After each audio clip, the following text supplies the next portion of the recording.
I like turtles. Yay! Turtle.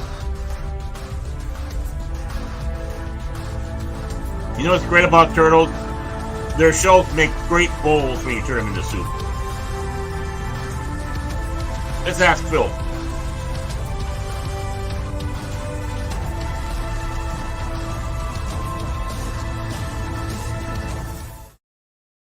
The following content contains adult language and humor that is not suitable for viewers under the age of 18. Viewer discretion is strongly advised. The views and opinions expressed during the following video content are those of the individual and may not reflect those of others. Thank you. Yeah, you need to send those letters to Cash Money in care of the Phantom Hooligans. And also send it to Baron Orman Tagge. Yes.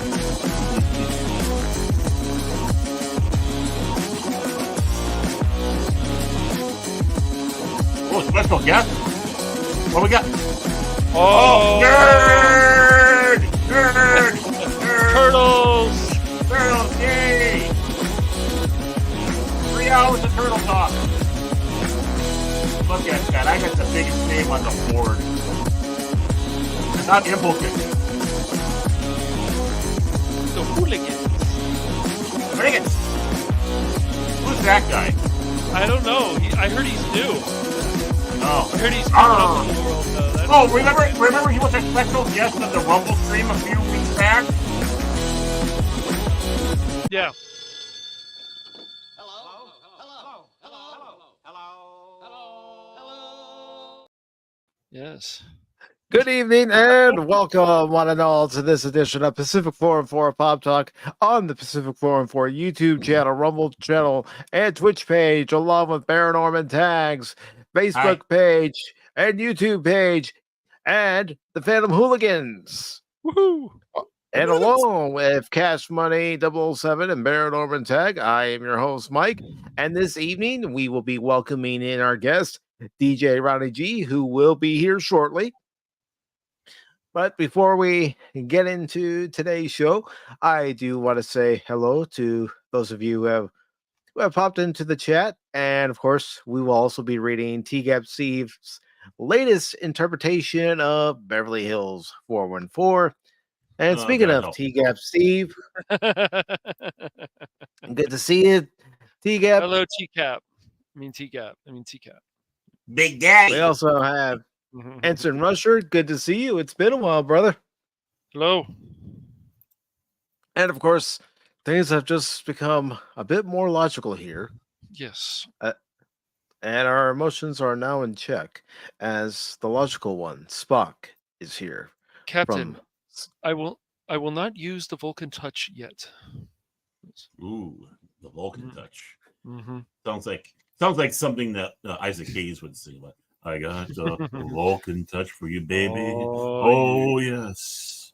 It's logical, but yet erotic. I tell you what. You know what? The thing is, I finally did it. It hit me in the shower today. It hit me in the shower. I have the key.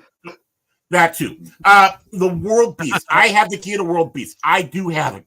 I know exactly. Yes. Yeah. And I'm serious. Oh, you do? Do you? Yes. Right. Now, I know the thing where people who are Christian, Muslim, Jewish, atheist, Buddhist, agnostic, they'll all agree, right, and come together in harmony. And I'm talking about people who are, Americans and North Koreans, Asians, Middle East, right? All the people coming together, black, white, it doesn't matter, but I figured it out. Yeah. Everybody is rooting for Mike Tyson to beat the shit out of that Paul kid, right? Yeah, so if we can keep that, if we can keep that going, we will have the only ones who are against this. The only one who are against them are the very small number that are his fans and juggalos, and we don't care about them. Yes, I want Mike Tyson to just pop him in the face. Yes. Am I wrong? I mean, if you take a look across, people who are part of the Triple K organization, Black Panthers, Neo National Socialists, the Anti-Defamation League. All of them are coming together, man. It's peace and harmony. All we need to do is just set up a constant stream where Mike Tyson's beating the crap out of Jake Paul. I agree, man. Let's have that happen. Yeah. I like it. The war in the Middle East will be over. The war in Ukraine will be over. All that. Am I not wrong? I mean, am I right? I wish it started a chain reaction like that. That'd be amazing. I mean, it already is. I mean, we need more of this, folks. I think the Cubs will win another World Series before that happens, Baron. Well, yeah. I mean, Tyson is getting up there a little bit, but he is. But I have to admit, those Paul kids or men, I should say. I guess they're men. I have to say they do certainly. Okay, they certainly are doing some really good promotion with this stuff. I have to say that. But yes, I definitely want Tyson to knock that guy out. Oh yeah, you know what? I think there's a lot of Japanese because I think wasn't Jake Paul along with the ride when they were in Japan doing all that BS. So it's like, so I mean, the biggest pay-per-view audience will probably be Japan. He did apologize for it, but it's also like, dude, why did you do this? Yeah, when I heard about that, I'm like, nobody. Yeah. Nobody. You want to know why? Clicks, views. That's all he cares about. Right. Mm-hmm. Yep. And I'm sure the apology wasn't genuine, and I don't think the Japanese people, rightly so, fell for it. So, Mike Tyson, you are our key to world peace. Yeah. Yes, Spock, you have a point. I know that. Yeah, even if he gets knocked out, he'll become more popular. Yeah, I can see that. People can be ridiculous. Well, if he hits them just right. Never mind. I'm not. Sorry, I don't want to get us. Well, look at this guy. Here. Oh wow! All right, we'll bother. Good to see you, salty traveling sea. We'll bother this man later. Yeah. Good to see you, brother. I hope everything's going well for you, man. And you're right, we are savages. Yes. Well, I don't know if we're savages or if it's this latest edition of Beverly Hills 414 by TGAP Steve that might make us savages. Big Daddy. Yep. So let me just make sure the music's not too loud where it's blaring in everybody's ears. And that magnificent song. Yes, it's just magnificent. It brings a tear to my eye. Oh, yes. Listen to that, man. I don't even want to know what's happening in this episode. I know, me either. I'm going in blind, man. I'm going in blind. Me too. Previously on Beverly Hills 414. Mike had dropped off his groceries from the bodega, and it was nice to have more than a few condiments and takeout tubs in the fridge again. But if he was going to cook, he needed meats. Meat. His phone directed him to the closest shop. It was conveniently called a butcher's. He just hoped this wasn't one of those places where you picked your own chicken and they butchered it live. Hey, those are the best places, man. You know it's fresh. His nose warned him as he stepped inside. There wasn't the scent of meats. Instead, scents of fresh baked bread met his senses. This was odd for a place of meat. Well, did Mike of Beverly Hills 414 actually look at the description on his GPS, or did he just see that it said butcher shop and went, okay, I'm going. I'm going. Hello, friend. We have a special on cinnamon rolls and brioche buns. What can I get you? The big man behind the counter grinned and motioned to the shelves of pastries behind him. Me. The butchers, Mike asked, looking about, and the man laughed. Of course, I'm George Butcher, and this is my bakery. Oh, did you think it was an actual butcher shop? See, that's why the Mike of Beverly Hills 414 should have looked at the description first. Right. Mm-hmm. Instead of going, oh, it butchers. Okay, Look at it right there. I don't know. I think the Mike of Mayberry would have fallen for it too. Ah. Baird. What? Baird. You're marking the first time when we're having a guest. But you know what? How about new? I'm just saying. He's not here yet, so. Well, it is a little confusing, Mike admitted. Though the cinnamon rolls kept drawing his gaze. I guess, but I bought the place from Kevin Baker, the candle maker. Mike nodded. What the okay. Like I said, I don't know where this is going. I never know where this is going. The candle maker. He's getting weird here. He is. Stop it. Of course, before then it was an Asian massage parlor and got closed down due to offering happy endings with their hot wax special. Before you ask, oh, Kevin didn't use her wax in his candles. What the fuck? Okay. I don't ever know where these are going. And every time I think I can figure it out, TGAP Steve throws in so many strange and weird circumstances. Well, that's why I don't even try to figure it out. I just ride. No, I just Yeah, go with the just flow, go with the man. flow. Exactly. It saves what little brain power I have and brain cells. Don't cut yourself short, Baron.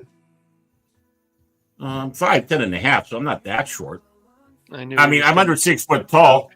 I knew he was I gonna know make- I'm under 6 foot tall, and women think that all men are the size of midgets. Yeah, that's right, Phil. I said midgets. Oh boy.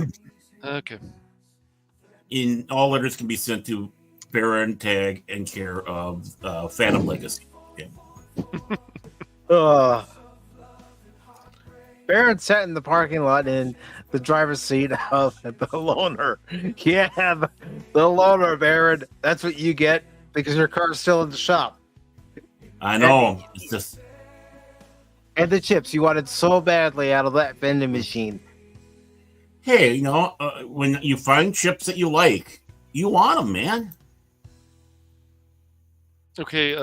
Yeah. DJ Ronnie G. Did you see the message? Yes, I saw the message. I don't know. I don't have a message. Did anybody give me a message? No one gave me a message. I have the Discord open, Cash. I told you guys. I know. This is one of the rare exceptions. Whoa, whoa, I'm whoa. going to have the Discord open. Whoa. Whoa. Hey, don't go, guys. It's Cash that's the one that's being a goofball here. Not me. Or what? Not this. Yeah. No, it's not Baron this time. It's amazing. Yeah. When Cash or you start something, I'm going to address both of you. I don't blame him for it. I really Yeah, can't we're- blame him.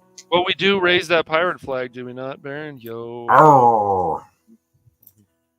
We need a turtle flag today. Turtles? Turtle flag. Yeah. Yeah. I didn't have time to make one. Anyways, he goes on to say, and bit his lip. Not only was he snackless, but they had a special order, the new plexiglass for his instrument panel. Plus side, they had the spare car. Downside, it was this car, like some misbegotten love child of a Honda Element and a Gremlin, with the gas mileage to match.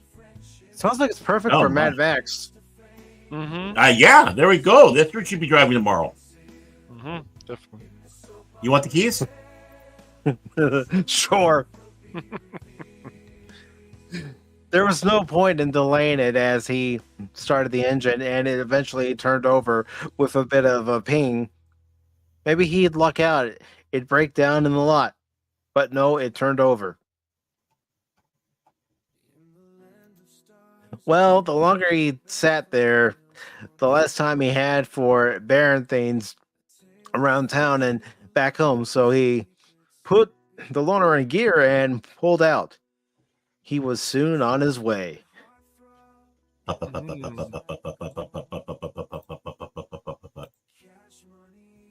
He now understood why the mechanic had nicknamed the thing the ex-wife.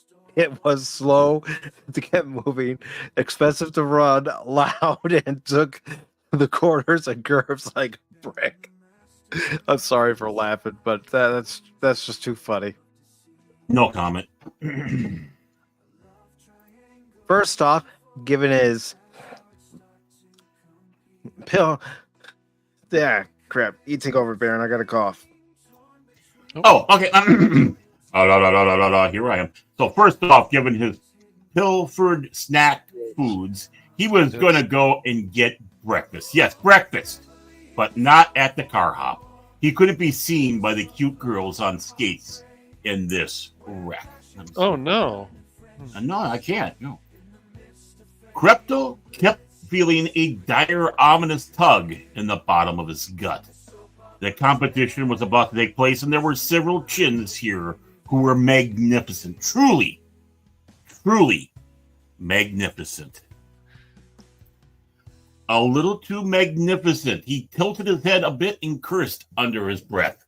He recognized that one, and that one as well. All the chins had been worried about, he recognized. Gosh.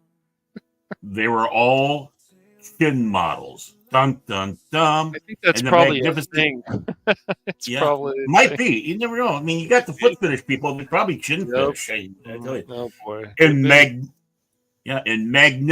Magnificent Chins Monthly, a magazine he only subscribed to for chin enhancement products, and the articles, not the centerfolds, each of them.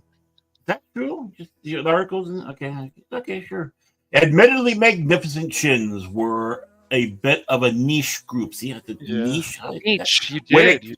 Niche, yeah. That niche, group when it comes to competitions. And it begged the question, were they there organically or had they come in to be ringers? Sure, I thought they were saying maybe they were, they were falsies, like boob jobs, chin jobs, That prize money that had been guaranteed to be his was now in doubt.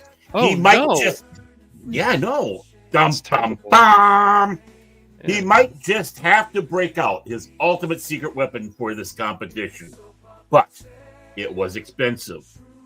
Was it worth it? Are the cinnamon rolls going to get the better of Mike, and get him to forget about buying meat? Or is it a setup for yet another big sausage joke? You like big sausage? Is Baron going to survive the trip and the ex-wife doing his errands? Or will he give into the temptation to try and total the vehicle and claim injury on his insurance? What is Crypto's secret weapon? And will it win him the competition? Or will it all be for naught against the professional collections of chins? I will. Yep. And I'll help you out, and I'll read the next part for you, Barons. All this and more as Beverly Hills 414 continues after these messages. Back to you, Baron and Mike. Okay, thank you. Yeah. Wow. Great effort there, Cash. Yeah. Doing some of the heavy lifting. I did some of the heavy lifting. And let us not forget that today's episode is brought to you by TGAP Steve's Mercantile. If you're bold down there, please give them a call. 1-800-555-BUSH. 1-800-555-BUSH. Back to you, Mike. It can help. And as we wait for our guests to arrive, I do want to say hello to those who have popped in. The Padawannabe is here. Good to see you. Yeah. Padawannabe. Salty Traveling Sea. We also have Phil McCracken. Jeez, yep, of course. Oh, no, he got in here? Yeah, he did. Agent Smith started popping in again. Yep. We also have the Nerdport Lifeform. Good to see you, Brian. Wow. Hey, Brian. Michael Brian. Chickless. Michael Chickless or an Amish guy. I don't know. Yeah. Well, yeah. We also have Tommy and the Guinea Pig Collective. Good to see you, Tommy. And, of course, our guest of honor is on his way. DJ RonnieG. But before we go any further, I do want to acknowledge one thing, and we have a member chat from Yes. a member of the channel. So let's get this What? ready. All right, put the money in the bag. I'll buy that for $1. It's seamless. Seamless. It's great, man. It's just great. Dempsey with a member chat says, I was told there would be women in wine. Phil, stop telling people lies, okay? Yeah, he's just. But I think it's good. He says Mike Baron. without further ado, everybody, our guest of honor is here. So, Turtles. Turtles, nerd. But am I not turtly enough for the Turtle Club? please welcome DJ Ronnie G. Hey, what's up? I'm totally not texting. How's my audio? It's Good. It's What? good, man. It sounds good. Okay, good. What? Just making sure. I mean, I'm not saying don't it listen like to Baron. Don't listen to Baron. I'm not saying it to be self-conscious. Like I genuinely am concerned if the audio is like booming. You know what I mean? Like you know, I want to make sure I'm equal. I believe in equality between me, you, Cash, and even Baron. Wow, look at that. Wow. And you wore Yeah, a white You hear t-shirt. that, Baron? Even you. Wow. And you Even wore a white me, I'm t-shirt touched. to yeah. I'm very You wore- gracious Phil. like that.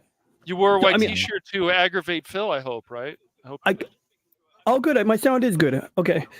Yeah, you're It's sounds not that I great, don't man. trust you guys. I just played the audio on my phone to be sure because I really don't want to be like, like it's like I don't want to be like that guy at church who would play the organ, and whenever the lady with the beautiful voice came in to sing on, every odd Sunday, this guy would play the organ real loud, and my mom had to explain to me it was because he was like jealous that people, that she had a pretty voice or some crazy crap.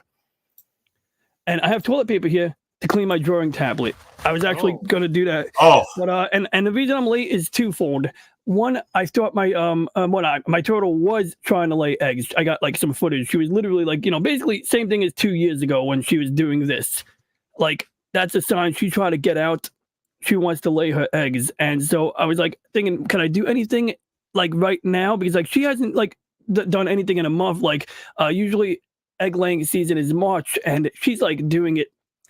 Like now, because I think it's been a cold April, or a cold March, it's has your winter been kind of colder and longer as well, guys? no, January was cold, but other than that, it's been kind of warmer winter and drier here. Okay. I think the winter was warmer in some ways, but then because like we didn't get enough of those 20-degree days, but I feel like March had like a few colder days, or maybe I just felt like I didn't get that many spring days in March, at least over here. Mm-hmm. And DJ, you don't have to apologize. You know the standing rule around here on Pop Talk. A wizard is never late. Nor is he early. He arrives precisely when he means to. To be honest, though, I was a little worried when I saw you with the toilet paper. I thought maybe you were in the bathroom and that's why you had that background up. And it's like, just please mute when the flush comes. That's all I gotta say. That's the only thing. Oh boy. Oh. Yeah, well, I was thinking about doing that too, but I decided I thought better of it. I was actually thinking about like starting the stream on mute and then like flushing the toilet on the microphone, like as a gag, not for real. I mean, the toilet would be flushing for real, but there would be nothing in it, because that would be kind of weird. You could hear the sound maybe, and you'd say, "Oh, like when a guy who's blind can hear sound," and they could say, "There are 2 turds in that toilet sound," and that's all because of echolocation. And I think we could do a little demonstration here if I can just. Okay, good. There we go. So it's like if you had a toilet bowl. And wait, that's the wrong display. Let me make some adjustments here. I'm sorry, guys. This is what you did, Baron. Yeah, Baron did. I'm not sorry. Thank you very much. I'm not sorry. I know you're not. So anyway, yeah, as I was saying, everybody. We got like a toilet bowl, and it's basically like you got like 1, 2. Oh, I gotta make some adjustments to my drawing tablet settings, but I'll do that later. And so echolocation happens, and as the sound waves go in, I know I gotta make this thinner. They bounce back, And then I don't know. I saw an episode of 2020 with Barbara Walters about that. So anyway, Mike, what's on the docket today? I've been talking a lot. You know, I don't want to, steal the show, even though my good looks tend to do that. You know, DJ, like I told you, the today's show is about 100% about you. Yeah, it's about you. But It's my about you. question It's about your channel. You know how it got started, and where you see it 6 months to a year from now, and what are the how things many that you like Monster to talk Energy about on your drinks? channel? No Monster Energy drink. Oh, actually, it's funny you mentioned that. There are like a bunch over here. So I have a collection, and I'm trying to collect them all. So we got one here. Then this one has a straw sticking out of it because I found these honey things that you could like drink the honey out of the straw, but then I didn't have a place to dispose it, so I put it in the can. And then we got one up here, and then I got what's left from when I had that cold a few weeks ago, but I think I'm done with this. I mean, like, there's only a drop left, and I think by the time I get to use it, it'll turn bad, right? Yeah, so you're right, I do have Monster Energy drinks there, but this is Celsius. This is actually like, it's a pretty good energy drink as far as energy drinks go, but I wouldn't recommend drinking more than one because you're packing 200 milligrams of caffeine. And I remember I was talking to a barber I had many years ago, and I asked him, "Oh, do you like energy drinks?" He goes, I used to drink 3 Red Bulls a day. Then I started pooping blood, and I went to my doctor, and he asked me, "Do you drink caffeine?" And basically the answer was drinking too many of these caused that. So he kind of like, it was like a cautionary tale, and it made me think twice about enjoying. But this tastes like an orange soda, actually. It's a lot like an orange soda. So if you're looking for orange soda flavored energy drink, it might be good. But I mean, I'm not a brand ambassador. They're not giving me a discount or nothing. But how I started on YouTube is a great question, because questions without answers are statements. No, I'm kidding. But jokes aside, I had a false start on YouTube, right? I had 2 starts on YouTube, and I'm just looking up at my top screen because I'm trying to get the chat window up so that, we can engage the chat if they, say anything nice or mean or both. But what happened was, my first start on YouTube was actually before the DJRonnieG channel. It was under my real name. I did 2 videos, and then I did like some, like, I tried to do economics like during like 2012, 2011, like around, like, I'd say like around 2010 to 2013. I got really interested in economics and all of this crap, and then I realized that it's not really beneficial, in my opinion, to be a YouTube economist. Like, there are certain things that you can learn about economics, but I felt like I was parroting. So I did like maybe 10 videos about, my views on world events and economics. Mm-hmm. And I was just like, well, I'm not really bringing anything interesting to the table. The only cool thing I did do was, let's see if I can find it, was the time I went to Occupy Wall Street. And that was like the one time I did like a long form YouTube video. And we're going to find that for you guys right now, because you know what? We're going to do it today. It's going to be a Pop Talk exclusive. You're going to see the one video I did many years ago that nobody has seen on my current channel. But fast forward to the current year, as they would say, right? It's just like, what was it? I was already kind of interested in doing the YouTube thing, like I was watching people like Stone Loki, people like the Nerdporeal Life Form, people like you doing your Sunday and Wednesday Pop Talk. And I was like, it's kind of cool, and I feel like I could be comfortable, doing this thing. But I was still not comfortable, like, talking to microphones, and I had to do a little research, and I found out a lot of people don't like the way they sound on a microphone. But basically, like, I was already kind of warmed up to the idea, and then what happened was actually the Nerdporeal down here invited me on. I messaged him in a community post. I go, "Yo, you're doing a video about Star Wars Shadows of the Empire? That's like my all-time favorite game, Like, "Oh, you want to jump on?" And I was like, "Yeah, kind of, but let me think about it. I'm afraid." I didn't say it like that, but in so many words.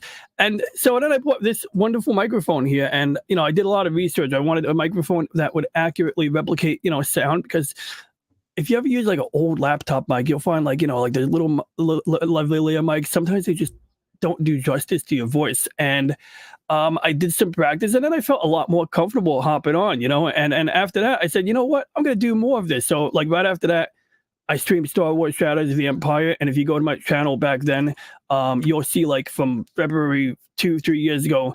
And yes, literally, Brian is right. Yeah, Baron and Cash were there. In fact, you could say, can I say something dirty? Yeah, I do. Yeah, I say there's a warning. There's a warning disclaimer ahead of time, so everybody knows what they're getting into. So yeah, Baron, and Cash were there when I popped my streaming cherry. Mm-hmm. It's true. It's a fact. I remember. And I think I remember you saying that. Yeah. Mm-hmm. Yeah, yes. I felt so honored. Everyone's saying it. But, it was a good time, too, and, never saw Baron before. But I was like, okay, this guy knows his Star Wars. He's got his receipts. He's got his books. We were able to verify whether or not the Virago had a hyperdrive on it. So that was good, it's useful information. And that's weird. I can't find my Occupy Wall Street video. Oh, it's on a different channel. But yeah, anyway, yeah, see, that's the thing you get when you have too many channels, you get confused by them. But we got to switch the account again. Oh, here it is. Good. It's right there. So basically, that's not the channel. I got to click it here. At least it wasn't. This was the channel, my first YouTube start. And it was just me doing stuff. But the only video that's really worth showing. Oh, wow. I get advertisements on here. That's not cool. Oh my God, they give you 2 commercials. So guys, by the way, do you guys use YouTube Premium? I do not. I don't. No. Well, it's not worth it anymore. It used to be I think less than $10 a month, and that was a lot more feasible. And then now it's $150 a year or more. So I'm thinking about not renewing it. But anyway, in a nutshell, here's the video I was talking about. Let me just line up something here. There we go. Now I can see the screen. So literally just me talking about my visit to Zuccotti Park. And mostly what I did was I took pictures of the side. So it is the first and only time I did a serious long form video. And then it wasn't until 10 years later that I got back in. But you got a guy like that guy down there. He's playing the drums apparently. And he's saying that Bankster stole his kid's future. And then this lady says, buy me a lobbyist. And, it was a mixed message, and some of the people like me, what I did was I was showing up with DVD recordable discs full of economics books, Milton Friedman and all of the good guys, and so I went up to the Communist Library and I dropped off. I didn't even know it was a Communist Library. It said Lending Library. It was a little stall, I would say, where they had books that you could either donate or take books out. And so I just kind of left my own, version of my own propaganda there, to try to spread the good word. But I enjoyed this because, this is kind of what's his name? The reporter was saying, yes, Tim Pool did cover it, and he covered it pretty good. Even though I avoid Tim Pool nowadays, I have my reasons, but I don't hate the guy. I don't think he's a right-wing extremist or anything like that. It's kind of funny how when someone doesn't fall in line with maybe the more popular opinion, a lot of people on one side will jump straight to calling them what they perceive to be the worst thing, even if they aren't that. And I don't think Tim Pool is by any means a, right-wing extremist, I didn't like the way he flip-flopped on a particular topic in the year about 2-3 years ago. He was kind of first he's kind of saying the things that are more popular to people like us. Then he kind of flip-flopped on a position because he wanted to protect his YouTube revenue. At least that's what my perception was. And I really just wish he would keep his mouth shut instead of, quoting a corporation that rhymes with riser. That's a nice little building there. See, that's one of the reasons I kind of took pictures. Just the art alone, I actually thought was kind of fun to look at. It's not as important to a lot of people, but I had fun, seeing that, and then, I don't know, I was trying to be the cool mainstream news YouTuber. So I'm giving my commentary, then I'm laughing at Greenspan, then I'm looking at some Russian reporter. But anyway, in the current time, really right now, what I do, it's mostly, I just kind of want to share what I enjoy, whether it's a game, because I see that, gaming is a thing nowadays. People play and stream games. So okay, cool. I could stream a game and talk to myself. If nobody's watching, I could talk to myself without looking crazy because I'm talking to a microphone. And if people are watching, that's all the better. You got good company, right? Right. So, and that's that. And then, of course, I once in a while share some of the interests, the turtles, which I got to do more. You guys know the Disney Sheepherder? I have seen him a few times on heard of him. Different channels. And well, I got to say one thing, though. Did you see his hair? Did you see his hair back then? Yes, I did. Yeah. Wow. Wow, that was impressive. That hair, of course, you weren't wearing a white shirt. You should have had some chains on you, man. You look, You're right. I should have had some chains. Chains can be pricey, but I sometimes think about taking any precious metals that I possess and just melting them into chains, because then I can still use them as bullion and use them as like fashionable stuff that I can wear, because I don't like what they do with jewelry. Like I feel like jewelry is too marked up, and it's like I want to have a precious metal that I can hold on to, you know, like just for general, you know, holding on to. And speaking of precious metals, this is kind of cool. I picked up this little piece here a while ago, because did you know the Jägermeister, and I want to say what up to Pop Culture Mechanic. Did you know that the Jägermeister company, and it's good to see Raquel SSG 2211. Anyway, but yeah, like, did you know Jägermeister makes silver bullion? Like they have a whole website, Jaeger poured silver. And this one I liked because it was just like your regular garden variety, you know, ingot. You know, it's just like if you had a bunch of these, you could stack them up on top of each other. Baron, I feel like you would know this reference. You ever watch Earth's Final Conflict? A long time ago, I watched maybe like the first season of it. Of that, but it was like the first a good show. Yeah, I think it's on some of the streaming services now. The free ones. Yeah. Oh, is it? Okay, good. I got to check that out. Maybe see if they got better copies. Mine, I was thinking about buying it on DVD because my copy is kind of meh. I have a bunch of episodes on VHS, and then I downloaded them, and they're just about worse than the VHS copies, I would say. But the reason I mentioned that show is I remember there was you know, you had the main characters, you had the Talons, the aliens, you had Da'an, Zoor, Z-O''O', and he was sort of like the evil brother or evil mother or evil son, depending on how far you get into the lore of that show. In fact, I even updated a Wikia article about that show. But anyway, reason I mentioned, there was an episode where like a bunch of gold goes missing, and then at the end of the episode you see Zoor, and he's taking a block, like a big ass block of gold, and he's going up to a hidden room on the Talon mothership, and he opens the force field, and he's got a room full of bullion, and it's like weird because like aliens you would think don't give a shit, but this guy, he's becoming a bit too human in some ways, you know, or he's kind of like almost like kind of has like amplified versions of some of the worst traits of humanity inside of that particular alien. And so I don't know, looking at the ingot of silver reminded me of that episode.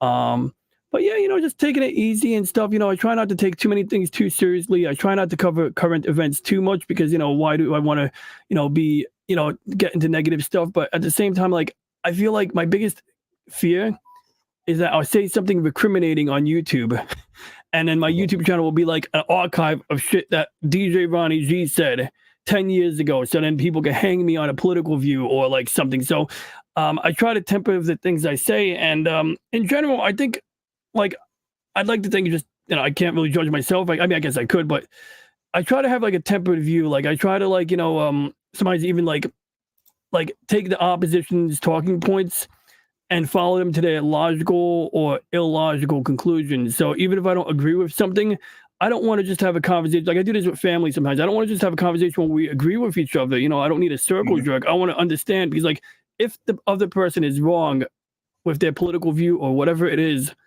I think it would be more valuable to like get yourself into their shoes long enough to maybe find a effective counter argument, because saying talking points that, you know, me, Baron, and Cash and Mike agree on, okay, cool, we could agree, we could reinforce our views, we could help each other, maybe like, you know, bolster our arguments, but just having agreeable talking points amongst each other isn't going to bolster your talking point, bolster your argument when dealing with somebody who does not agree with you at all. Yeah, we don't want to be in an echo chamber. No. Yeah, exactly. You know, and so it's like, it could be nice to have an echo chamber sometimes. Like, I'm not completely against echo chambers, but like, it's not productive sometimes when your goal is to actually win hearts and minds or change people's minds on things. Well, yeah, that's just it, though. I mean, we want to be with like, but we can't always be with like. We can't segregate ourselves. So there is times to be around people that, you know, you somewhat agree with, and then there's times to go out in the world and face people that you don't. That's how you experience the world. That's how you experience life. That's how you experience people. And you got to be civil about it. Even when it comes to pop culture and entertainment, we all have our different takes, our different perspectives when it comes to movies and TV shows and games. Right. Exactly. Yep. Like, Trigun sucks. We know that. No. I was thinking about revisiting. Did they make a remake of Trigun, Cash? Yeah, and from what Stephen Ransom was saying about it, all I know is what he had said about it. He said they told everything basically about the whole show in the first episode, and he said it's crap. Really? But I haven't That's watched it not- yet. I'm just like, that doesn't sound good. No, but I haven't watched it yet, so I don't. The original is a classic, though. Mhm. Don't let Baron fool you. It's silly. It's silly. I like it. Yeah, it's great. I got to pick up and start watching a little bit more. If I you spent the other like day binging on Babylon 5. sci-fi meets Western and some goofiness, but I mean, like, it's Does just sound well good. written. It's just really well written. Yeah. Yeah. Well, I do recall. I think it was Brandon, the anime guy, was talking about it, and he kind of, or it might have been him or Pop Culture Mechanic. I forget which one, but one of them was talking about Trigun, and they were talking about these insurance claim adjusters or these employees, these female insurance workers who would follow Vash the Stampedo around, and I guess they had a difficult job because he's always kind of blowing stuff up, and then the nature of insurance. I guess I don't know if these were actuaries. Yeah. I don't know. Does Trigun take place in the future or in an alternate universe? Future. All right. Yeah. I don't want to spoil the story, but it gets crazy in a good way. So. Well, I heard enough good stuff that I'm willing to give it a chance again. I tried to watch it many years ago, but I didn't really know what I was watching, and like if it didn't have like mecha. Like this guy or giant robots, I was like just not terribly into it. I mean, it's not to say I only watch mecha anime, but I found that mecha anime resonates with me, unlike this helicopter that wants to come in for tea. No, I'm kidding. Okay, jokes aside, loud heli. Can you hear the helicopter? No. Oh, okay, my sound filters are working. Okay, cool.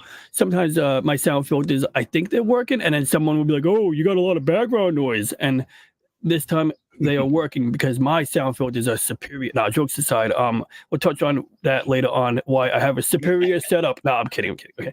I mean, not really, right? But some people have a better graphics card. Mike has a much, much newer CPU. Holy cow, I am envious of his CPU. Madon. Anyway, but getting back on topic, where's my Oh, you're talking about the computer? Mike and I got the same thing. Oh, okay. Now I'm envious of both you gentlemen, man. Because like that's a pretty good build right there. Like it's using one of the newer generation Intel CPUs, and what they started doing was putting what they call E cores and P cores. So normally, a CPU you'll have like let's say multiple cores for the processor, and that does a lot of your computation. And I can even where's my mouse pointer? And so the big problem was that a lot of times, especially with laptop computers, the majority of what your computer is doing is background tasks, like just the little icons in the bottom corner. So, for example, I have my little task manager window here, and I got my 8 cores. It's showing 16 graphs, but it's basically 8 CPU cores. But the real problem is that if the majority of the time my computer has to deal with all of the stuff running in the background, it doesn't necessarily need like a full 5 gigahertz core to do that. It can do it like on a at a much slower speed. So Intel decided, okay, we're gonna make CPUs where some of the cores are weak and more energy efficient. And so when you're opening up a game or something like that, in theory, it'll call up the more powerful performance cores. And then like maybe like if this is not a good example, this is like an AMD setup here. I'm not AMD, this is my i9. But point is that this is like just all performance cores. But the theory of what Intel is doing is that you'll have some CPU cores that will use up very little power. They won't be very good for playing games, but they'll be great for all of the stuff that your computer does the majority of the time. So if I'm typing a Word document, I want a I want it to there we go, that's better.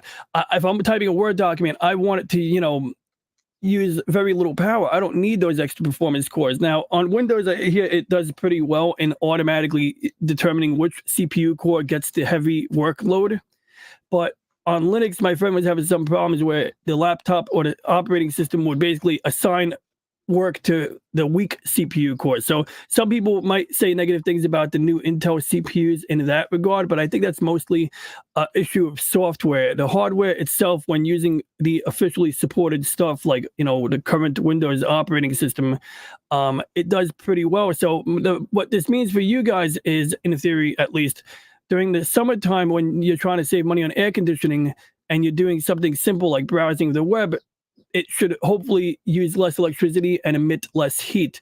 But when you open up a game or editing video, then it'll be able to use the more powerful CPU cores, at which point it will definitely crank out more heat. But it's like, you know, some people, like back in the day, an energy efficient CPU meant you had to make sacrifices with performance. Now they're trying to give you the best of both worlds. So it's an interesting experiment. I don't know how it'll pan out. You know, it takes a couple of years to see how the market responds, but that's one of the reasons why I was jealous of your computer. Right now, if you look at mine, I have an i9 9900K. That's 9th generation, and I think you guys are like on like the 13th or 14th generation right now. So that's like but it's a 13th generation processor so there you go. that's in our computer.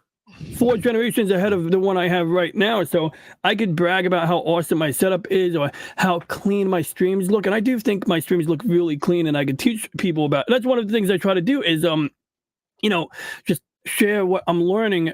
And, you know, if I can like maybe impart some knowledge on how to do certain things better and people can use it, great. You know, and I try to remember that not everyone can use the same advice. Like there's different, you know, reasons why some people may choose not to do things the way I do them. But if I could share one thing that's useful out of 10 things and someone finds one thing useful, I'm a happy camper, you know? Well, that's what makes your channel great, DJ, is that if there's something that we're all trying to figure out, we can pull up one of your videos if you've covered it and follow along as you did it to try to get it done ourselves. And that's basically how I will someday beat Metroid Dread, because I can't beat that game on my own power, but I can watch other people's videos, including someone in the chat who did the entire game as multiple streams on a playlist. But yeah, that game, oh man, this game is so hard, man. I think I'm gonna play that tonight though, because I think I'm ready for it. You know, when like a game is just so depressing. I mean, the name is Dread. Right off the bat, that just gives you feelings of dread, you know? And then you're like in this underground facility getting attacked by the freaking Terminator. They're called Emmys, but they're basically like Terminators. It looks like the robot from Hitchhiker's Guide to the Galaxy, the one with Zoe Deschanel. Marvin the Paranoid Android. DJ Ronnie, they're scary. Yeah, DJ RonnieG, what do you think about the future of what's going on with Intel nowadays and AMD? And is AMD better for CPU, or is Intel? Because of course Intel can be overpriced. Definitely, you know, there's no doubt about that. You know, you're paying $400, $500 or more for a CPU, but you know, people are talking more about AMD, but they have their problems too. I just really find it funny that online and other places, there's always a war between AMD and Intel's crap, or AMD is crap. And so what do you think about all that? Well, you always got the fanboys, and lately some people have been trying to throw some shade or, you know, flack at NVIDIA as well because of their pricing. And Intel coming onto the market with their GPUs, like, I don't know if I'm ready to go and touch an Intel GPU. I'm still willing to pay more for less, or pay less for less, I guess. You know, basically, I'm willing to buy, like, I like the GPU I have now. I bought it used from a friend. I actually bought the computer off of a friend, sold the computer to my father, put a different GPU in it for him. Actually, I put the stock GPU in the machine, but I mainly bought the machine to get a new GPU as an example, you know. But throughout the life cycle of my machines, like, I'll often just upgrade. And so by the time I build my next build, chances are I'll use the same GPU I have when this computer is done, and I'll just be upgrading the motherboard or something like that, you know. But to answer your question, Cash, the reason, like, when I had to build a backyard computer, you know, for my telescope, you know, to control the, you know, telescope and for image acquisition. And I went with AMD because, well, like I mentioned earlier, some of the concerns I had about the performance and E-cores, I just didn't know if that would work the way I wanted it to work. And so I just wanted a clear cut where I knew, like, I'm going to get my 8 cores. It's going to be a known quantity, and I can, you know, more or less trust the benchmarks. Now, right there, that's one of the issues, is that AMD, they sometimes apply certain design features to their CPU so that they look better in the benchmarks. So benchmarks don't always tell the whole story. But in a nutshell, you said it. The price, you know, for what I was getting is lower. It was kind of nice to see the power consumption on this wasn't too bad. Like this CPU right now, and this is something that Intel and AMD are guilty of, is the power consumption number. So my CPU on my desktop right here, it said i9, it says at 3.6 gigahertz. And if you look at the box that it came in, it'll tell you that it only uses 95 watts of electricity. But that is bullshit, because If we open up an app like Core Temp can, give us like both the temperature and the heat that we're getting out of it, or the wattage. And so right off the bat, you can see, let's see, it actually says 60 watts. So I'm actually using less power right now, which is good. It's doing, something good, unless this is not calculating it right. But what I find happens a lot is that the minute I'm opening up a game or doing something heavy duty, it's gonna use more than 95 watts, and that's okay. But it's that when you're buying a CPU cooler, when you're building your own computer, you're buying some kind of radiator or heat sink, something to dispel the heat. Yes. You got to be careful now, because like the box would say 95 watts. You buy a 95 watt CPU cooler, yeah, that'll be good like 70% of the time. But the rest of the time, when you are cranking up your CPU speed, it's gonna get too hot, and it won't overheat. It'll just automatically throttle down the speed, which is just another way of saying you're not getting your money's worth out of it in that case. So I don't like the deceptive marketing from Intel, and I think AMD is somewhat guilty of that too. But I don't know. I expect it from them. So it's like the other thing was that I do see certain quirks that people wouldn't be willing to tolerate, and so at the end of the day, Mike and Baron bought the HPs because they, Mike bought it, then Baron saw, okay, this machine works. Mike's not complaining about it. I'm going to get this, no bullshit. And, some people will, say, oh, you should really build it. You'll get a better value, this and that. But that's not always true. Sometimes like the better value is the time you save on, warranty claims. Because I mean, if I get a warranty issue on my new custom machine, now me personally, I can usually isolate the part and then follow up on the warranty or just buy another part. But if you build the whole computer and a month outside of, after you bought it, you're having a issue you cannot rectify, it's like, well, who do you chase down? Do you chase down the people who make the motherboard? Do you chase down the people who built the graphics card? Do you try to RMA both parts separately and see what happens? Like this can be time consuming and stuff. Whereas like you could, Mike and Baron, they can call HP and just, like as long as you have a general idea, you can save yourself, the effort of playing whack-a-mole on individual parts, maybe, but that's like, that's like more like that would be a different question, like, should people custom build or not? And it really just depends. Like even Whooper Trooper, he recently bought a pre-built machine, and that's logical because it's like, look, maybe he'll learn more about the inner workings, and then next time he builds, he's ready, he might build a computer. And the beauty of what Mike and Baron have right now is they're not barred from upgrading it themselves. They can put a bigger SSD or add more RAM. Mike put RAM in it right after he bought it, but I need to do that. I am reluctant. Yeah, no, never more RAM. RAM is like the cheapest and most effective upgrade you can get. I mean, it came with 16 gigabytes of RAM, and I decided to put in 96 because I am going to be doing, video rendering, so I don't want that to take a long time to do. And right, makes sense. I'm going to be playing games and streaming, so I wanted to make sure I had enough resources available. And some might be saying, well, 96 is a little bit overkill. But I wanted to make sure that this booted up quickly, the programs opened up quickly, and shut down quickly.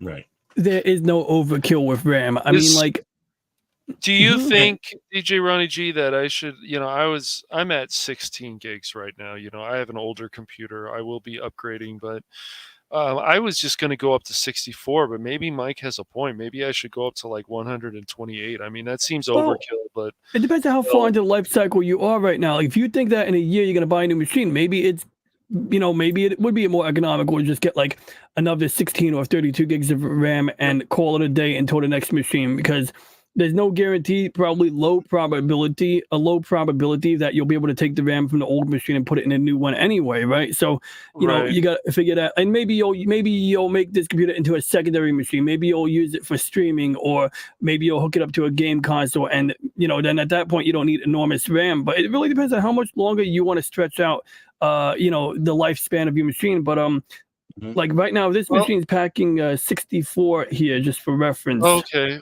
Well, I mean, I also understand Anonymous's point, but I noticed ever since I did upgrade the RAM, the rendering's not taking as long as it was when I just had the 16. Well, also you're using DaVinci Resolve Studio, so it does have some ability to utilize the GPU. Yeah.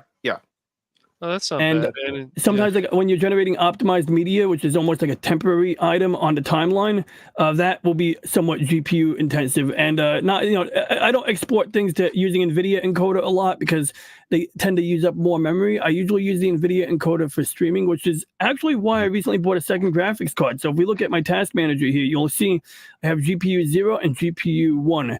And when I'm running DaVinci Resolve, it will use the video RAM on both GPUs, which is freaking cool in my opinion. It means I'm getting my money's worth, at least in my opinion. But why did I get a second GPU? Well, multiple reasons. One, I have 4 monitors, right? I got 1, 2, 3, and my drawing tablet. This is literally my drawing tablet, and I use the drawing tablet.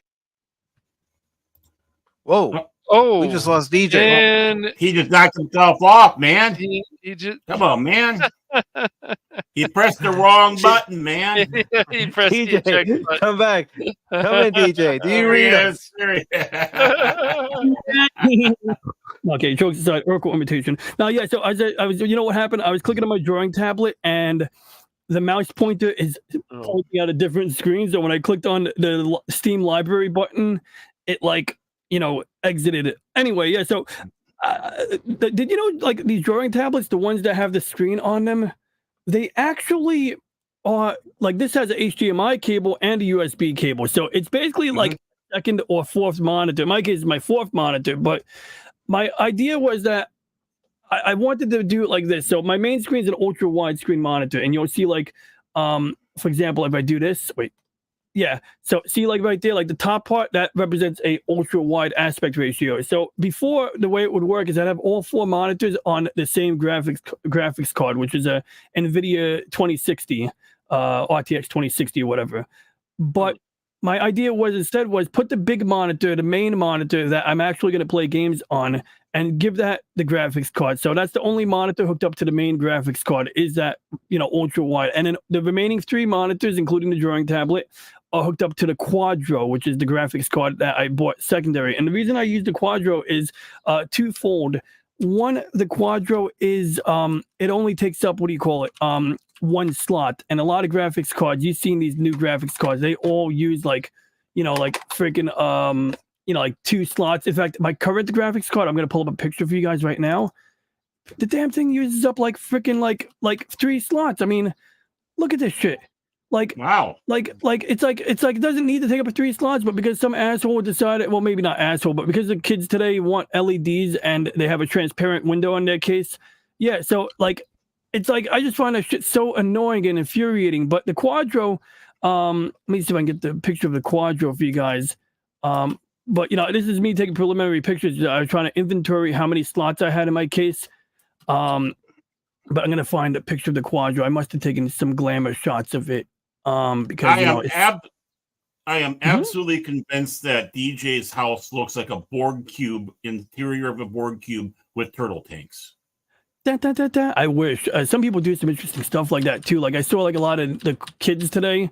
What they'll do is they'll put like a transparent case, and then they'll put like a model kit or an action figure on top of their graphics card, so it becomes like almost like a display piece more, than anything.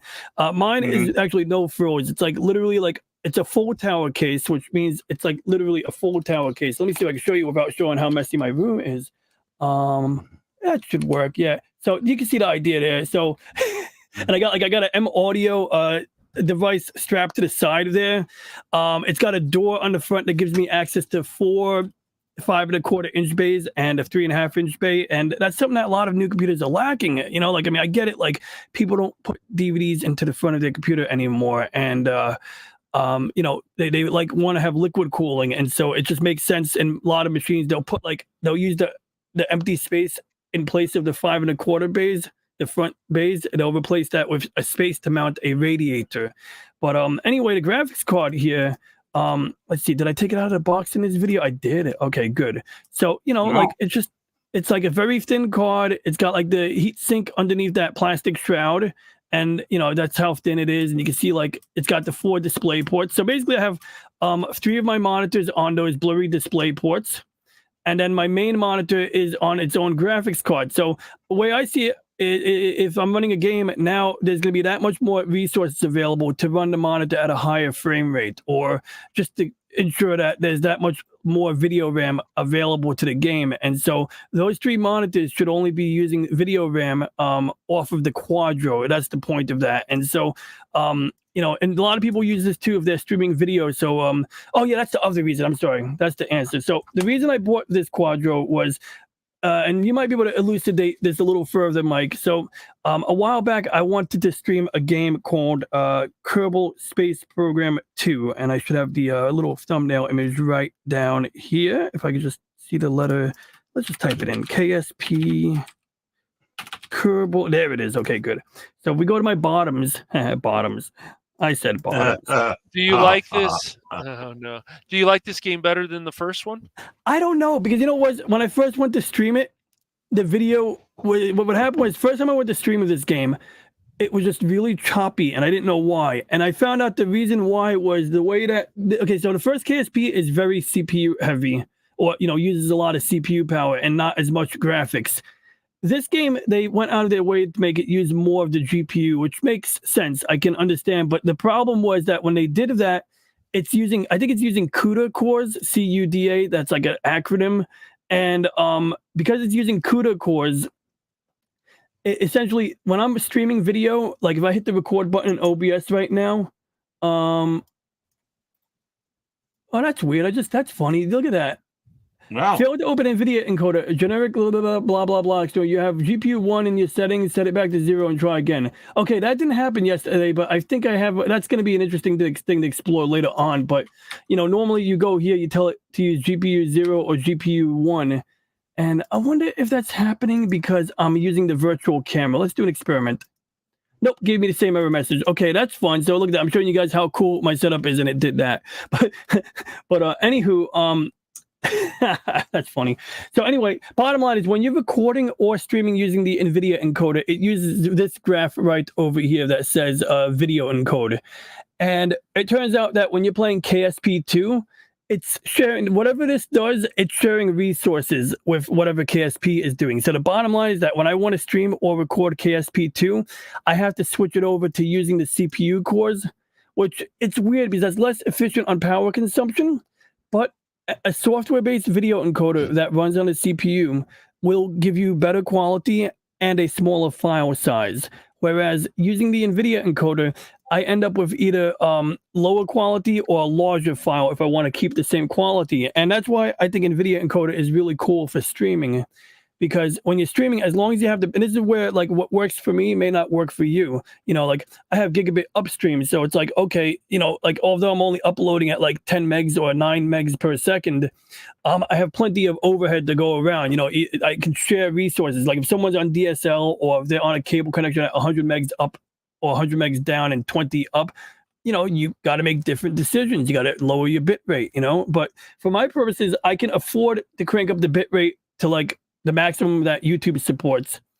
And I find that, you know, because it's using the GPU, the NVIDIA encoder is hardware-based encoder that leaves more CPU power available to the game. And for most games, that does not impact the 3D accelerator portion of the GPU. But like we mentioned, KSP2 was the only exception of that I experienced.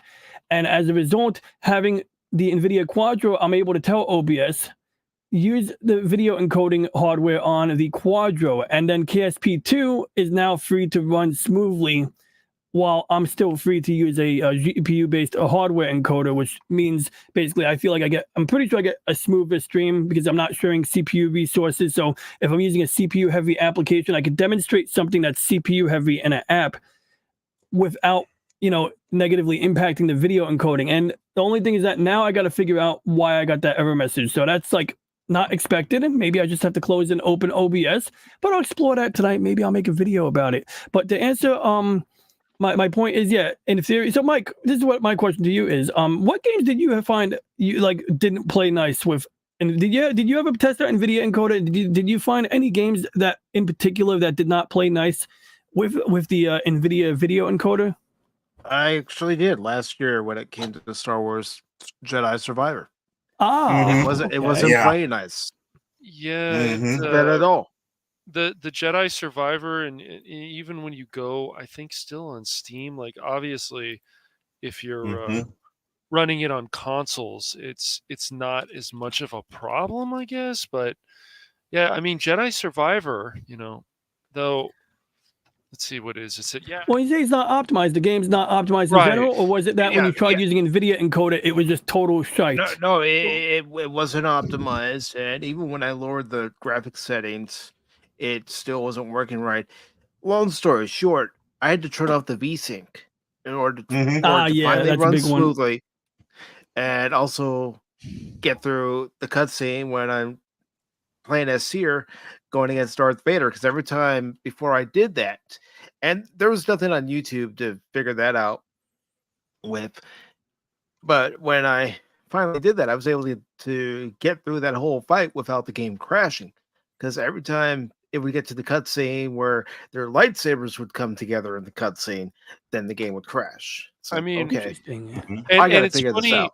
It's funny too, because console gamers, if they're just console gamers, DJRonnieG, they only want to, they don't want to mess with the PC stuff. Okay, but even when something like Assassin's Creed 3 first came out, it was buggy. Unity was buggy. There's definitely games even on console that are buggy, but this trend of PC games having so many tech problems is awful.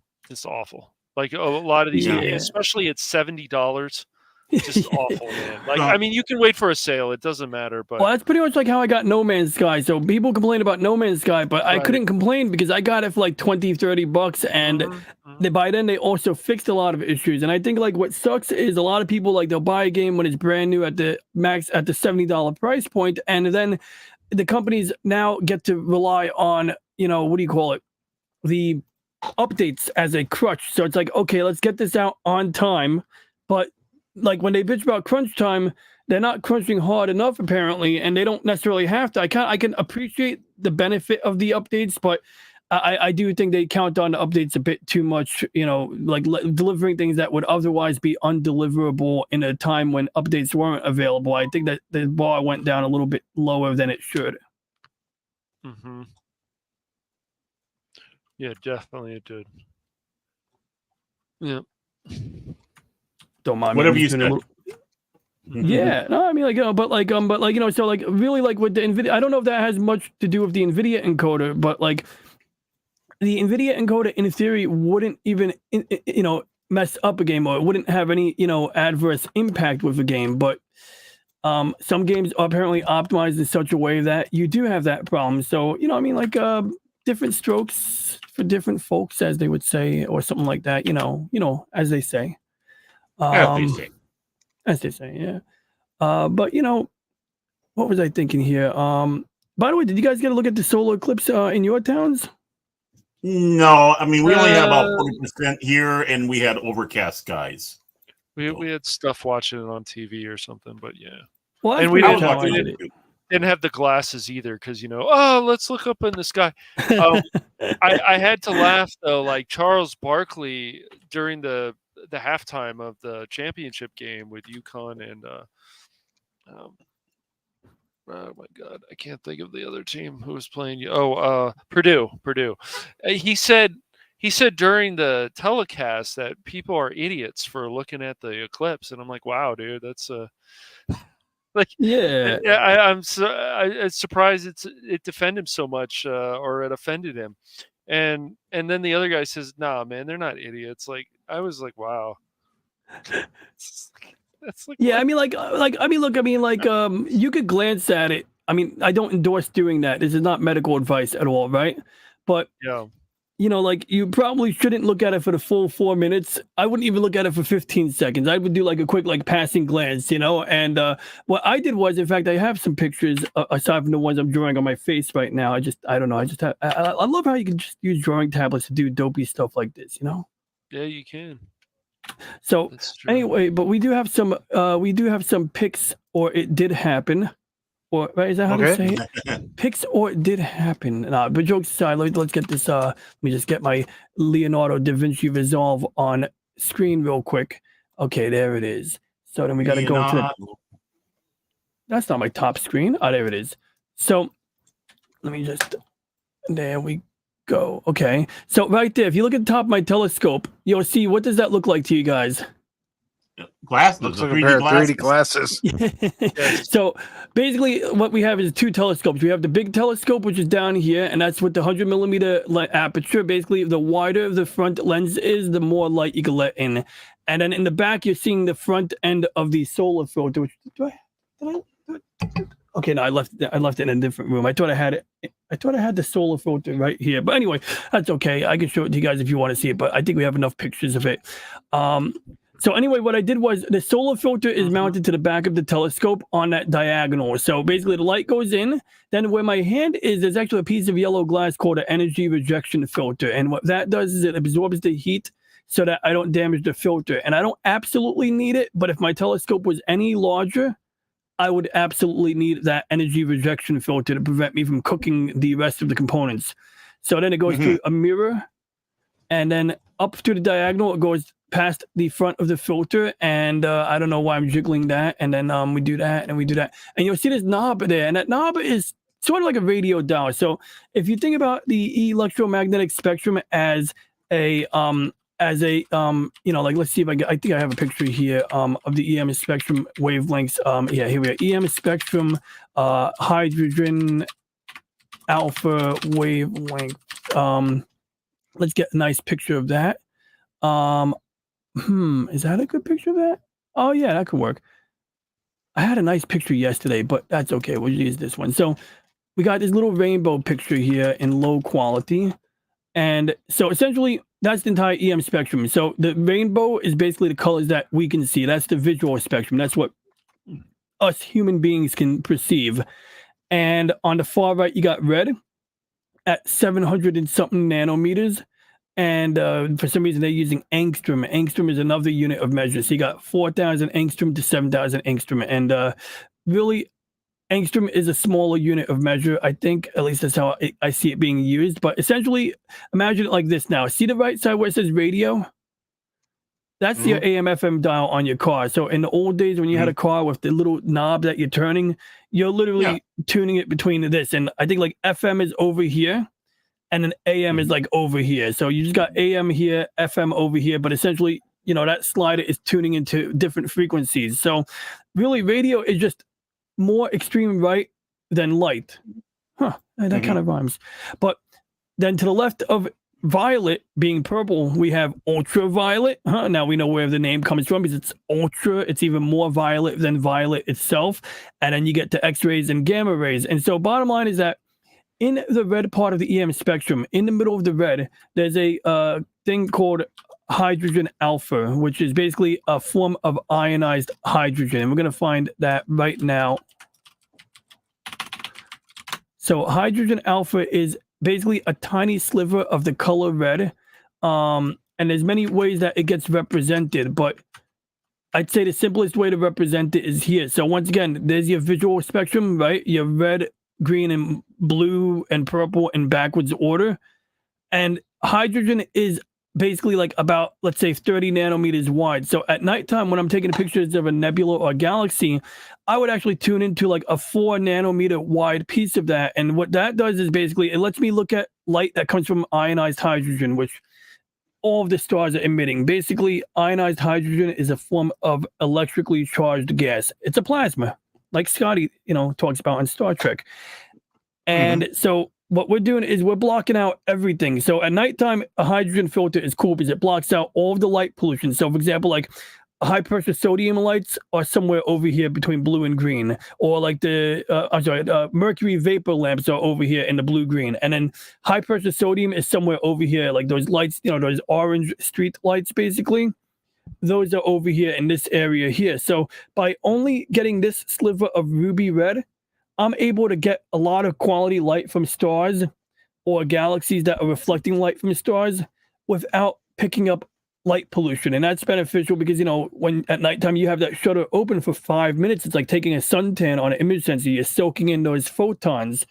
But with the sun, we're going a bit further. With the sun, we're reducing the brightness of the light by like 99.8%. And then we're tuning into a very narrow section of hydrogen alpha. And that's the part where, like, I just want to see if I get one more diagram here. But it's essentially I use a filter called a quark. That's right. I'm using a quark filter. Like Quark from Star Trek. And I thought it was Quark from the 70s comedy series. I kind of missed an opportunity, but like, my dad told me about that show. He was telling me about the 70s and, what it was like being a guy in the 70s and stuff. And then, like, he told me about the UGSP, United Galaxy Sanitation Patrol. Yep. And, you guys, the rest of you guys, if you haven't seen this, you need to see it. Like, I'll find you where to find it, if it's on Shout Factory or somewhere else. But, like, it's 10 episodes. It's a shame it didn't go long. I think it's about 10 episodes. I forget exactly how many, but, like, 7 episodes, even less. See, and it's like not enough. But I think it was a fun show. You had these two hot like blonde ladies on there, and it was just kind of like like good dopey humor. I mean, it wasn't even that dopey. I took the sci-fi plot very seriously. But no, I mean, like had Richard Benjamin was the star. Tim Thomerson, who'd go on to do Transers. He was the hermaphrodite. He'd go Gene, right? Gene. Yeah. Conrad Bain, not Conrad Bain, sorry, I can't remember the name, but he'd be Mindy's father on Mork and Mindy shortly after. And the show was done by Buck Henry. By who? Buck Henry. Buck Henry was the guy who did the show, yeah, from Get Smart. Would you believe? I would not believe. Yeah, but look it up, Buck Henry. Interesting. But what little I saw, I enjoyed. I do want to give a shout out to Bucky's Crafting, Anonymous, and Phil's here too. And Mr. Tim's Talk. He's into talk. Did I say Bucky's Crafting? Yeah, he's a Bucky's Crafting. Okay, I did. Okay, good. So yeah, but anyway, so bottom line is that's what that filter does. It blocks out like everything except for a very specific sliver. So now what you're seeing here is like you're seeing the same thing, the visual spectrum, the colors that you and I see. But then this little black line is telling us this is hydrogen alpha. So remember, getting back to what I was talking about was that filter. Where did I put the picture? There it is. So basically, what this thing is doing, the knob that you're seeing up here, this knob is tuning between angstroms. So it's going from like this many angstroms. So let's say 0.1, minus 0.1, 0.2, 0.3, or a positive 0.1, 0.2, 0.3. So what does that actually mean in in languages that you and I understand? Well, basically on the sun, you have two types of details. You have the chromosphere. Well, you got many types of details, but the ones that for our purposes. So this is a good example. So the chromosphere is the surface of the sun. So you got sunspots, or you got these little dark filaments here, and you got the spicules, which are basically like they look like waves or patterns. And then you got the prominences, which I would say, for all intents and purposes, for our purposes of understanding, are basically solar flares. So you can see a little one right here. It's almost forming a loop because sometimes they'll jump out of, a solar flare might jump out of a strong magnetic field. And so a sunspot is an area with a very concentrated magnetic field. And so in the opening sequence of Star Trek Voyager, when, you see that big solar flare, in fact, we can draw a picture of it. Well, let's draw a picture of the Voyager for this one because, we love Star Trek. So, opening of Star Trek Voyager, okay, that's the big sun. And Janeway's all like, oh. Actually, well, that's my Janeway imitation. Oh. Okay. Can anyone you gotta sound more like a Muppet when you do that, though. Oh, Chakotay. Okay. So anyway, there we go. So we got the sun, and we got to get the pen. Let me get my pen back, and then I can, use the pen to simulate a solar flare. So in the opening of Star Trek Voyager, we have a big solar flare, right? Doing this, let's say, right? And then we got Janeway's ship flying inside. So we're going to draw a picture of Janeway's ship right now. So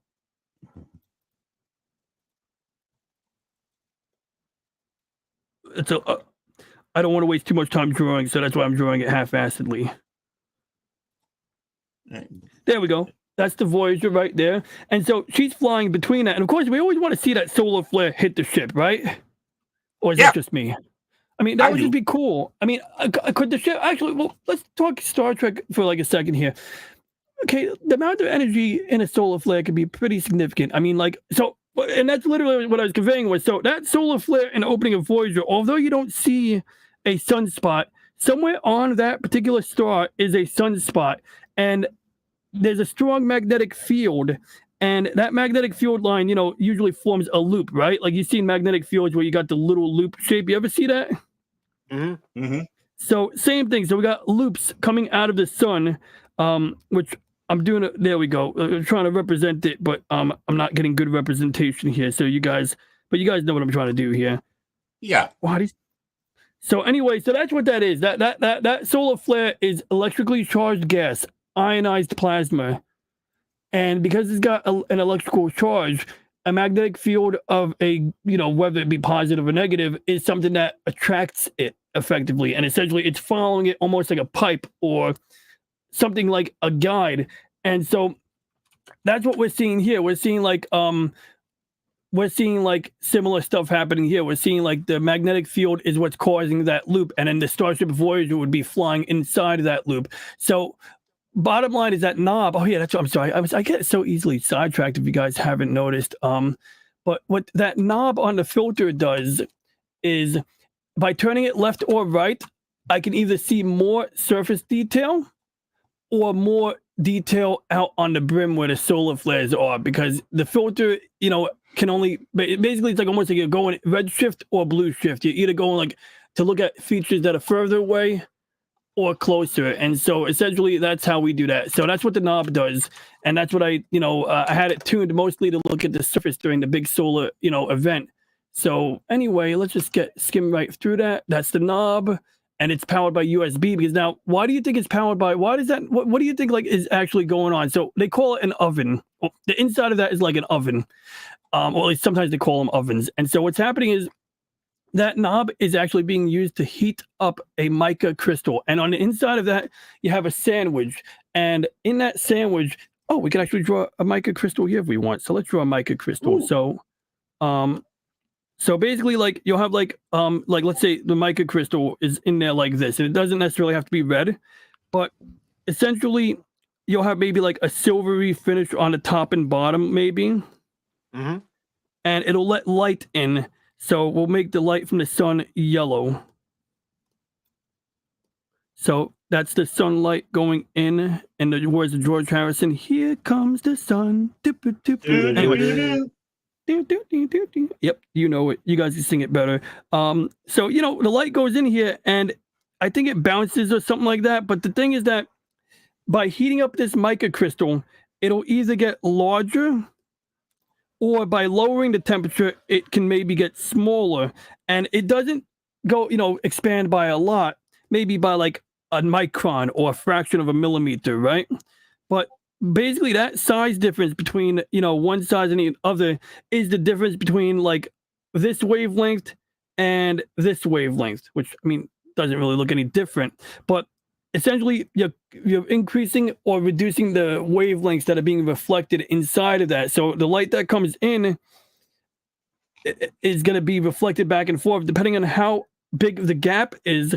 The wavelength of light that comes out, or the wavelength of light that is permitted to come out the other side, will be different. And so simply by, because the mica crystal will expand or contract precisely based on a temperature, it's been measured scientifically that like if you get this temperature applied, if you apply this exact temperature to a mica crystal, you will definitely get this size change, or vice versa. And, they can calibrate for that. And so that's what this instrument does. That's what this thing does, basically. It's heating up a mica crystal in order to make it expand by a more or less precise amount, thereby allowing a appropriate wavelength of light to come through. And so you're not only reducing, because if we were just reducing the brightness of the sun, then what we would have is, white light. And that's exactly what we have. We go to my actual YouTube channel. Where's my YouTube channel? You'll see that, I did go ahead and pull it up for you, brother. Oh, no worries. I appreciate that. But here we are. I got it right. Oh, you do? Well, anyway, let's see. I didn't even know, but I have too many things on too many screens at once. Here we go. Okay. So this is actually during the stream right here. And we can see a sunspot, but we also see a lot of clouds.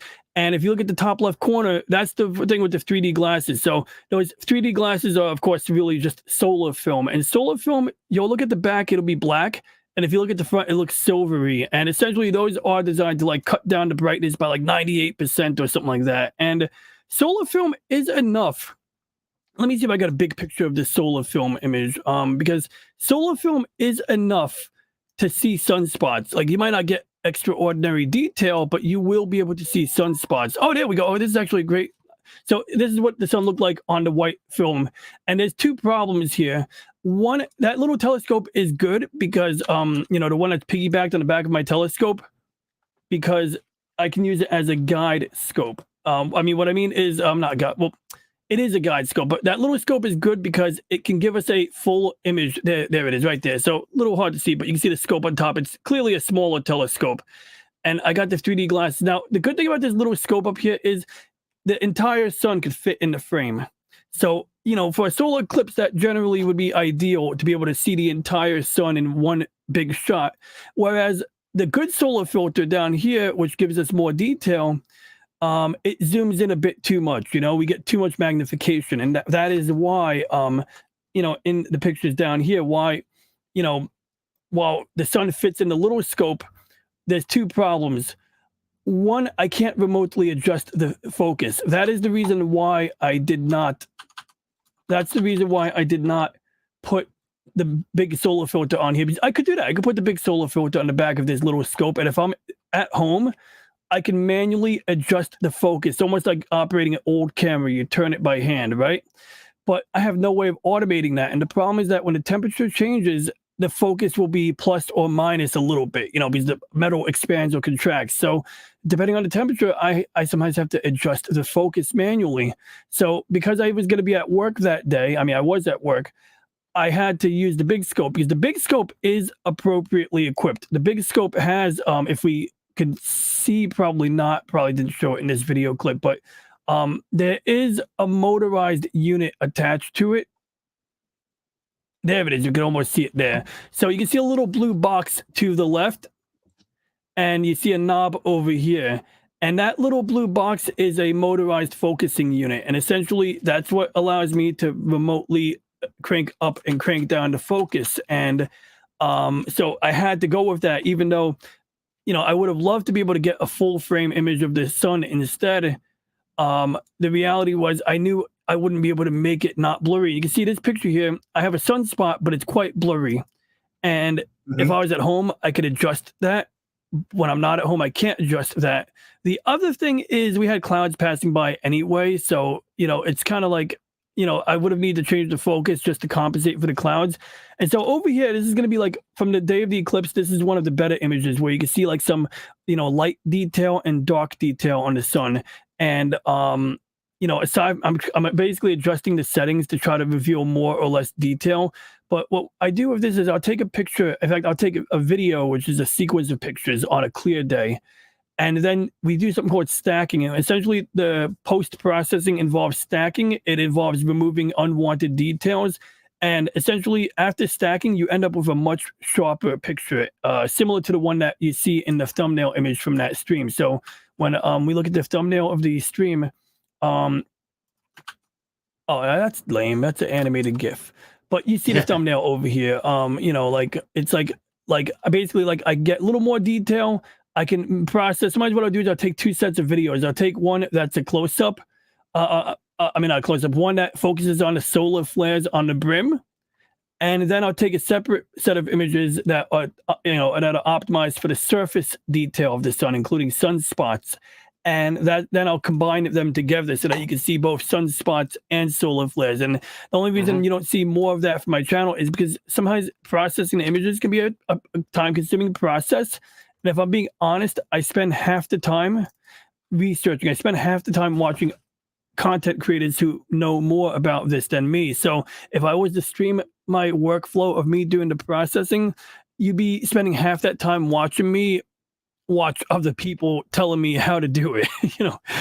So that's, you know, the pitfalls of that. And so on Monday night, I actually tried processing the imagery on stream, and I realized, okay, I'm a little in over my head. I'm going to need to sit down and do this while I'm off stream. But the other thing that was interesting is I'm in the area where it was a partial eclipse. In fact, we could actually show that. We could actually show that. Yeah, okay. I'm sorry. I get overly Sounds excited good to here. me. But we can actually show you, guys, something that you can all. So I was about to open up an application that I use remotely. So normally, like, and I was mentioning the cache before.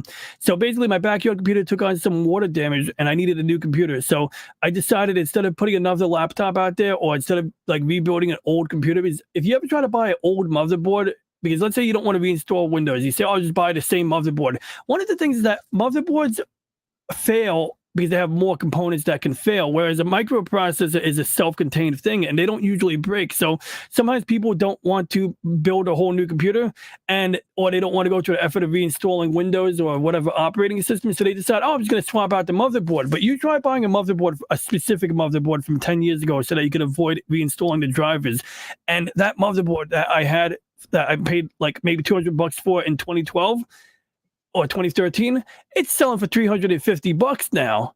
So it's like I could get a brand new motherboard for less than that with modern hardware. So that's why I ended up like building a new machine. So I had to be careful because I didn't want to get a computer that was more powerful than my desktop. But this particular AMD Ryzen 7 5800 8-core is about on par with the machine that I'm sitting in front of right now. It might be slightly slower or slightly faster, but reason I'm showing that is because normally I use an application called Stellarium, and Stellarium is really cool because not only can I configure it to control my telescope, but you can also, simulate specific conditions. So I can go down here and rewind time to the date of the solar eclipse. But instead of showing you this version of Stellarium, I'm going to show you guys Stellarium Web, which is basically the web-based version of Stellarium. It runs in the web browser. And the reason I'm showing you this one is because it has something in it that is extremely, extremely, extremely, extremely useful. Let me just minimize all my windows real quick because, I have such a beautiful background. There we go. Okay, so the reason I'm showing you Stellarium Web is, one, it's very easy. Anyone watching right now can go to stellarium-web.org in a different browser tab, because if you're watching Mike in a browser tab, you can't close that tab. That would be wrong. No, I'm kidding. But anyway, down here in the bottom right corner, we click here. Look at that. We got a date and time. So this is very easy. We go back to Monday the 8th, and then we can either type in the time or just click on 1400 hours, and we can do, we can turn on the grid. And then we can watch, when we go back in time, you can actually see the Earth rotating. So what you're seeing right there is 1 o'clock, 2 o'clock, 3 o'clock, 4 o'clock rock. And this is essentially like, me looking at the North Star. And this is what the Earth looks like when it's rotating in my northern sky. But let's get back to the date and time of the eclipse. So 1400 hours on the 8th. And what we're going to do now is we're going to go this way. And so there's the sun right there. Mm-hmm. And you'll notice that the moon's already passing in front of it. And we're going to turn off the atmosphere so it's a little easier to see things. But it says moon, sun. So if we go, let me see. I think I could center it. There's like a button here that usually centers it, although it's not cooperating right now. Oh, there it is. There we go. Good. Okay, now it's in the center. And the reason I want to do that is because now we can simulate the exact eclipse. So that's the Earth rotating, and at the same time, the moon is moving in its own orbit, more or less. And so, why is this? Why is it cool that I had a partial eclipse? I mean, on one angle, if I had a complete eclipse in New York, I would have gone outside to observe it, because I hear a lot of interesting things. I hear things like the cicadas come out of the ground, or the bugs, like nighttime bugs will come out, make a bunch of noise, and then they'll go back to sleep when the sun comes back out like 4 minutes later. So that kind of sounded interesting to experience, or to just see dogs freaking out. By the way, Baron, did your dog act up during the eclipse? No, they did not act up at all. But I'm very concerned because, from what I understand, this eclipse is because of climate change. So I was really concerned about that. Yeah, I mean, I'm still scared of that. And even though I did see a Facebook fact check, which I was surprised to see a fact check that actually disputed that, because I mean, over the years, like anytime, like when Hurricane Sandy or Superstorm Sandy happened, I remember one of my friends visited my other friend's mom's house, and he goes, "Oh yeah, man, this storm is because of climate change, and they're only going to get worse." And it's like, look, maybe that's true, but like, I didn't appreciate that. Like, it's okay for people to blame something on climate change 2 minutes after it happened, when there wasn't really enough time to really study whether or not there is a connection. But if I check my receipts, if I do all my homework and I do a pile of research, I'll probably be called some kind of denialist, even if I cross my T's and dot my I's, So I don't know. I just find that so annoying that, like, if you have like the popular opinion, you can get away with it. And so that's why I was surprised that there were actual fact checks on Facebook. And maybe that's just a way of maintaining credibility. Maybe that's because who does the fact checks? Is that like done? Is that like Twitter where they have community notes? How does that even? USA Today is one of the fact checkers. Mick Paper. So maybe they're just trying to protect their own credibility, because I mean, like, that would be a pretty stupid thing to like. That would be the worst hill to die on. Blaming climate change, relating the eclipse to climate change, is not the best hill to die on. Well, that's what one of the dingbats in The View did. I heard, yeah. I mean, that's. We had a senator recently too, who's a pinhead also, who basically said that the moon is made out of gas. That's right, and not the sun. Because then she had to correct herself because she's a retard. Yeah, I said it. YouTube, go fuck yourself. Wow, he's feisty today. Yeah, he is. Comparing that lady to a person who might be genuinely retarded is an insult to retarded people. She's worse. No, she is, dude. I agree. Yeah, seriously though. Yeah. You should. Cash was at it again. He came right in before the show like this. You know what really grinds my gears? Right away. What do you mean? What do you mean this show? He always comes into the show saying, what really grinds my gears? I know, he comes in hot all the time. Maybe. Maybe. I don't believe Baron. He's fake news. No, but fake news. Yeah. Fake news. No, it's just so funny they say these things. It's like, don't you think you should be talking about more important things instead of looking like idiots by saying these things? They think they're so smart, man. It's so funny. It's like, why don't you do some research on this? Yeah. Well, they are smart. They're saying the things that they're trusting the science people and stuff, and by delegating their thinking to other people, that makes them smart inherently. But it's like funny. It's like when people talk about climate change, one of the things that really grinds my gears is the whole what do you call it? Whoops. The fact that none of them are embracing nuclear power. So, I mean, I'm not saying it's all sunshine and roses, but right, there could be problems with that. I get that, but yeah. But like overall, if you're really worried about being carbon neutral, then you want nuclear. And so my idea, I do have a solution here. So my idea is, okay, if you build a nuclear power plant, you build it on a concrete slab, but then what you should do is have like a giant concrete bathtub. And then you build your reactor containment building in there, or however many reactor containment buildings, whether it's shaped like this or shaped like a sphere or something else. And so now if this thing has a proper meltdown, hopefully the amount of concrete slab beneath it is so thick that the crap will never get to the water table. But two, because this is a reinforced concrete, box, you can then maybe like have it like Shea Stadium or Giant Stadium or whichever sports dome has the closing roof. And so maybe like in an emergency, you can like fill this entire thing with water to keep the plutonium or uranium cool, and then cover it up so that you don't have radioactive steam coming down. But my idea basically in a nutshell is over-engineer a nuclear power plant so that you can maybe like, have the containment around the containment building. So if the containment building gets breached for any reason, you dummy proof it and you just cover it up. My other idea for nuclear waste is store well, it is not the best idea, but I would say just build the power plants in such a way that you can store the nuclear waste on premises. Because one of the challenges that we're finding is that environmentalist groups will block the railroad tracks and prevent diesel trains carrying nuclear waste from getting to their destinations. And so this makes it that much harder to get rid of the nuclear waste. So, and I'm not saying, like, once again, it's not perfect. I think the real, like there's like arguments being made where I don't think that, it should be fully state funded, but maybe the state, like, look, we're going to piss away so much money in climate change funding. They're going to say, oh, this climate change thing is going to cost $1 trillion a year or whatever number it is.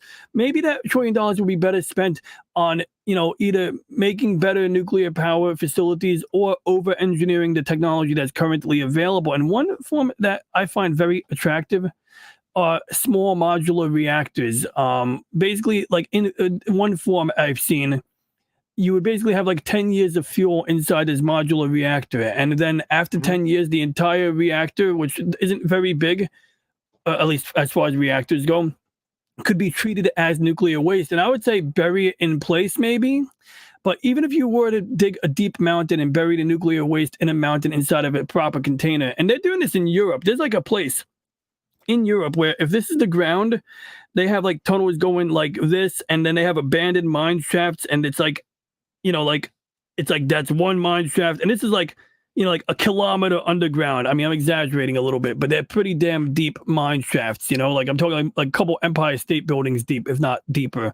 And what they're doing is they're like digging these tunnels that are deep in the ground, and then they have these little cuppies in the tunnels like this, and they're able to like stick the, you know, the containment, you know, capsules inside these little compartments that are secure, where nobody can just go in there willy-nilly and, you know, maybe harvest nuclear waste to make their own dirty, you know, devices or something. But Yeah. I mean, I'm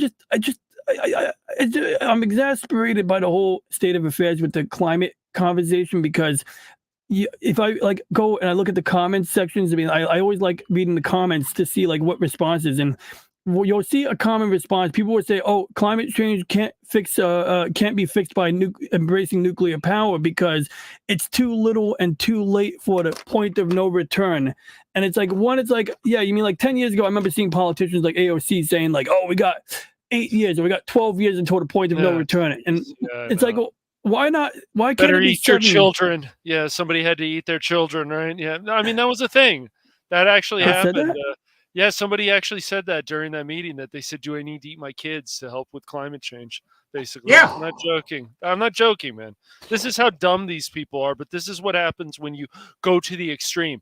And you know what's also funny about this? When you actually look at this, we have people in society. I don't know how, hopefully it's better around the world. I doubt it. But you got people who don't believe in real science, like actual science that can prove stuff like biology. You have these other people who talk about climate change and the environment, and yet they are wearing all these things of fossil fuels. And when you see these interviews of people, younger people who went to college and talking about this, and their professors talking about this stuff, they're the ones, they fly private jets. They don't care about flying private jets like Greta Thunberg and people like them.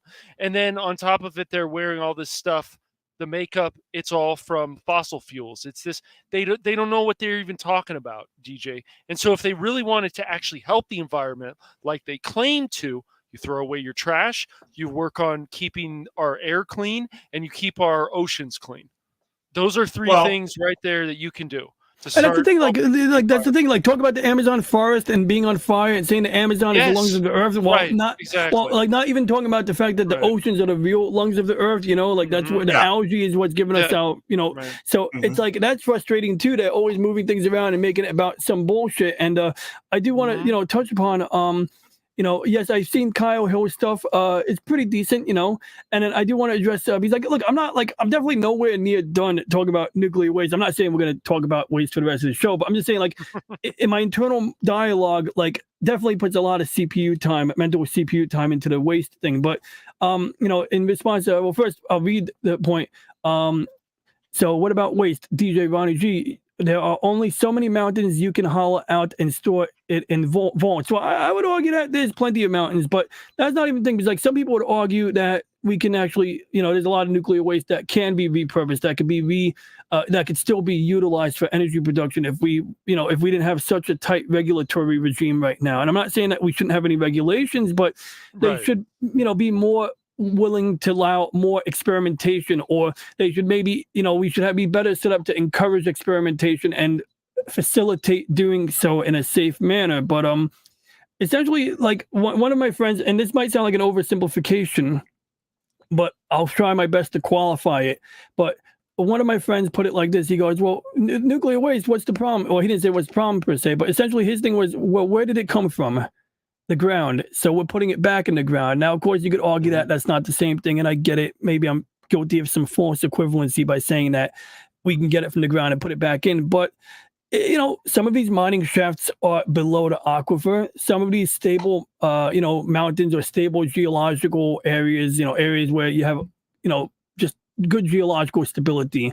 It's not on a fault line, or it's not on a fault line, a converging fault line. So like California gets a lot of violent earthquakes or more because their fault line is where you have two plates pushing into each other, and that tends to build up a lot of energy, so that when you have two rocks that are rubbing and then they that's a real earthquake. Whereas in New York or Jersey, which that earthquake was a little unprecedented, but in general, last time we had an earthquake, not the last one, but the time before the last time we had an earthquake in New York, it came from the diverging fault line. So a diverging fault line is where you have two plates, let's say, and the ground is moving apart. And for some reason, whatever reason, as the ground is moving apart, there will be times where you have avalanches, or maybe where the rock stratum underneath, falls into place. But in a nutshell, the earthquakes that occur around diverging or separating fault lines, or plates that are separating, tend to be less violent than the ones where you have the fault lines converging together. And so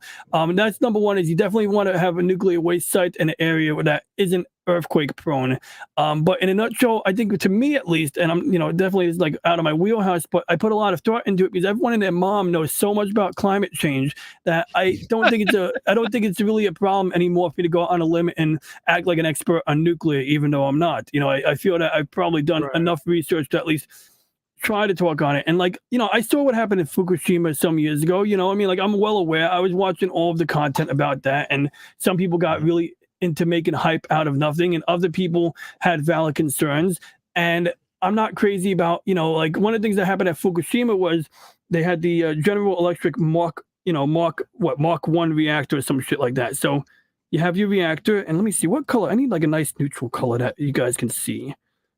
All right, good. Red works. So you have your nuclear reactor, and basically, bottom line is here. We're gonna draw a proper Mark 1 diagram right now. So, okay, it's got a little donut on there where there's some water. Then you have your reactor on there, and it's a very rough sketch. But anyway, and it's on top of some concrete, and then the plutonium, or the corium as we call it, which is basically where the plutonium melts and it mixes with the cement, is sinking, and they have a meltdown, actual proper meltdown or a melt through. So then they have these trucks show up. In fact, when you saw the movie Shin Godzilla, they ended up using those trucks. The chemical that they pumped Shin Godzilla up with, the trucks they used were the same type of trucks that they used for supplying water to the reactor. And so essentially it's like a truck, and there's a crane on the truck, and that crane has extensions or little bendy things, and then there's a hose on there, and then that hose can dump water on the reactor pit, which like that. And so the real problem is that as you're dumping water, you're keeping the plutonium from melting any further, or maybe mitigating damage, but now you have all this contaminated water going into the surrounding aquifer. And the problem with that area was you have the coastline, which we're just going to draw it in this color. Okay, there's the coastline, and you have some mountains, let's say. So now you got water coming from the mountain, and that water is coming from the mountain, down here. Okay, that's way too big of a brush. But you get the idea. So you got, that's still too big. Tubuku. So anyway, you got water going down, but some of that water goes into the ground water table. So you actually have clean water in the water table, but then you have the, melted down nuclear reactor right over here, let's say.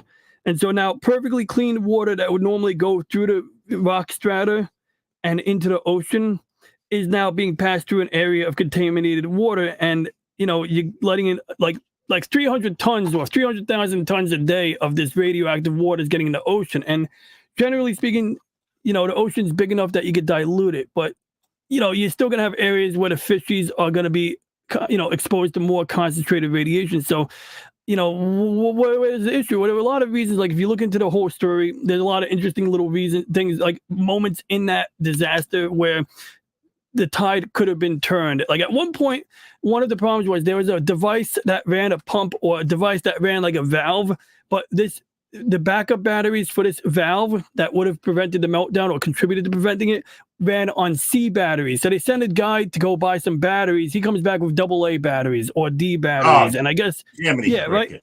So we get a meltdown partially. Part of the reason we get this meltdown is for want of C batteries. So it's like, like one, they should have those things on hand. Two, somebody should have thought outside the box, but I'd imagine the Japanese worker is afraid of thinking outside the box, because if I was a Japanese worker, let's say I said I could take some wires and tape some AA batteries together and hook them up to this box until we get some real C batteries. I suspect that no Japanese worker is trying to do that, because if something goes wrong, he's gonna get thrown under the fucking bus anyway, you know. So I don't know. It's like so. I mean, what's the issue? Well, one, that's an ancient reactor. That's a General Electric Mark I reactor. That shit's from the fucking 70s. You know, it's like, and so it's like the state of affairs sucks. But it's like, if we care so much about climate change, we really want to solve the state of issue. Whether or not I agree or disagree that climate change is a valid issue, and I can see that there's possibilities that we're putting enough, you know, excess carbon in the atmosphere to change something. But I don't think it's like the end of the world under any circumstance. And we can appeal to people's selfishness. I'm sorry, go on. Oh, I was just going to say, we can have a carbon neutral world. If we do that, what are the trees going to live off of? They live off the carbon. Exactly. I think we emit enough carbon as, you know, biological entities. Like, you know, we exhale enough carbon as it is. So we don't need like I wouldn't go as far as saying that because the carbon monoxide does break down into carbon dioxide. Methane, they say it's like 10 times stronger than carbon, but it also does eventually break down and become carbon dioxide as well. So I don't think we're facing any shortage of carbon, although it would be interesting to find out if I'm wrong. Maybe throwing excess carbon in the atmosphere actually does give us more trees and yield, you know, maybe it's a self-balancing thing. Maybe I'm missing something, but I would be cautious about endorsing the production of carbon monoxide. Well, I'm not endorsing it. I'm not endorsing it. But I mean, they're sitting back saying that human beings are emitting too much now. That's too. Yeah, it's stupid. But saying that our exhalations are toxic when we know for a fact that they're literally perfectly good for trees is absolute madness. You know, so that is madness, and I think that's part of it. Is that we have a lot of conflation going on, conflating carbon dioxide, my exhalations, your exhalations, with the stuff that comes out of a natural gas-fired power plant. Like, my exhalations don't necessarily cause acid rain on large scales. A smokestack from a nuclear power plant or a refinery, yes, that could toss some of this yellow stuff into a cloud, just like the movie Godzilla versus Hedorah. Well, everything comes back to Godzilla. And it comes back to Godzilla, I guess. Yeah, everything comes back to Godzilla. You know? It does.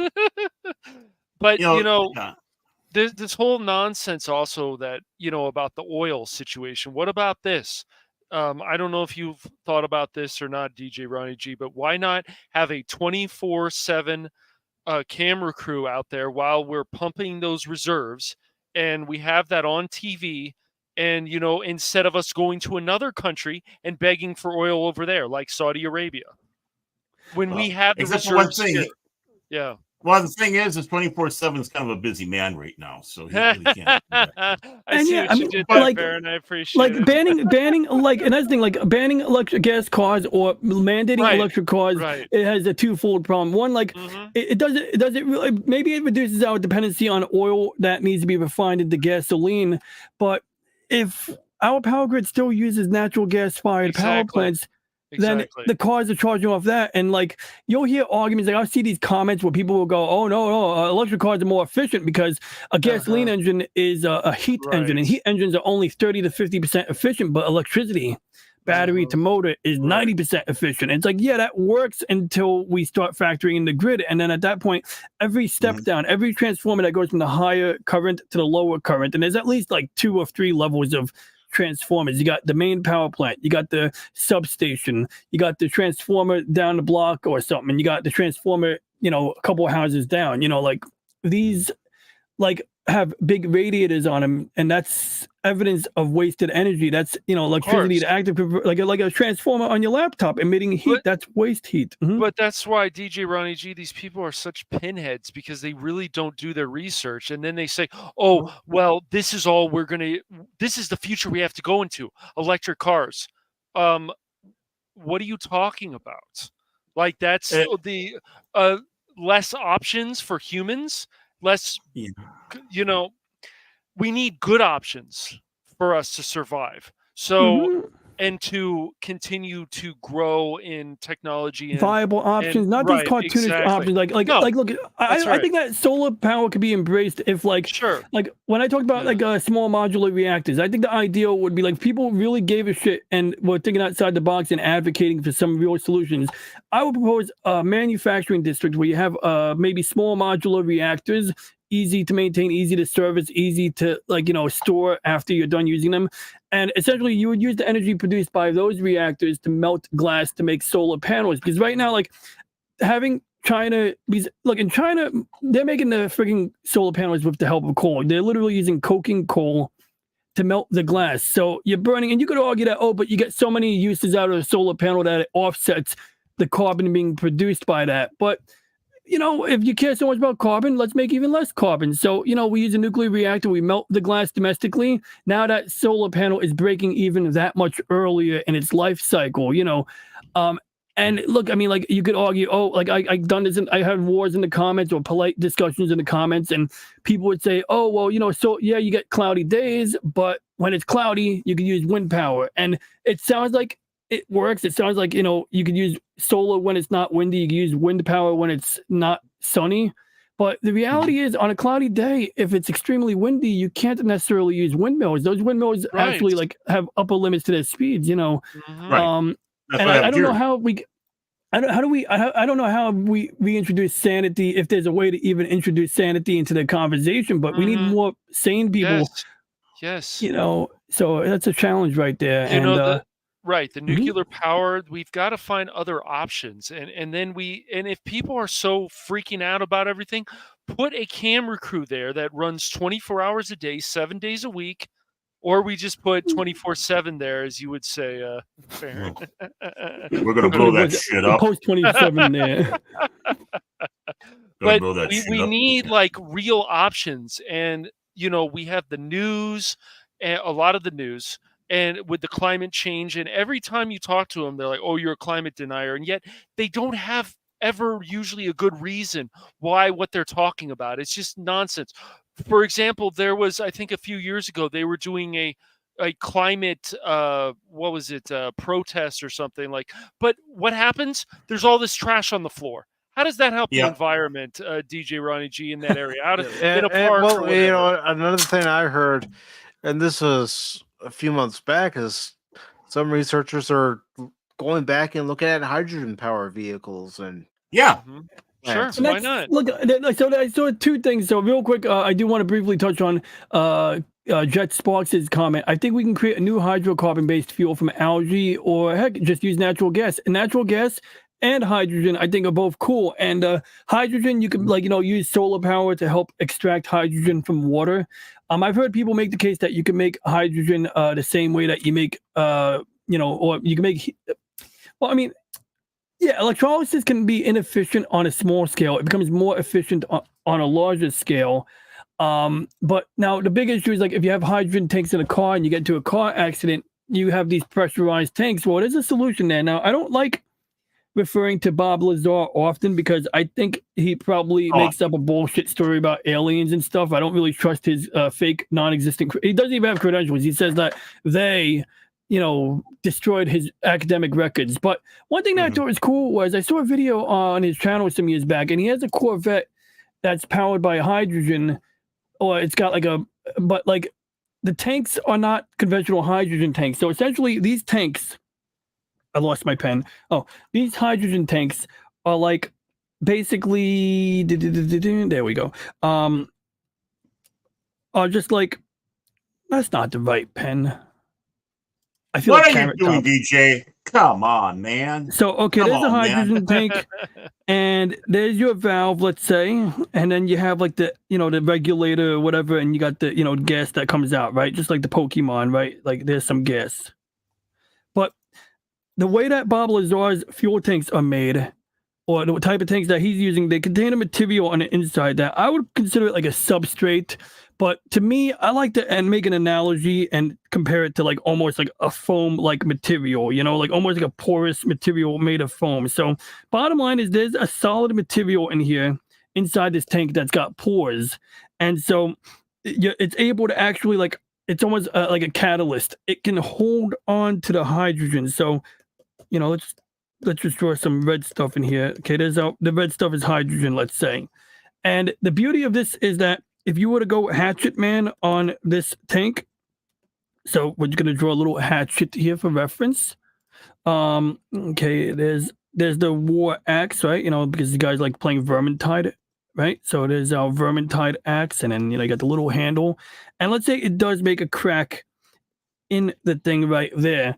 Well, it's not going to leak. It's not going to blow up because there's just a solid material in there. Yes, that solid material is impregnated with hydrogen, but it's not under pressure in the sense that a tank would normally be under pressure. So, of course, you might be asking, but Ron, how does it release the hydrogen?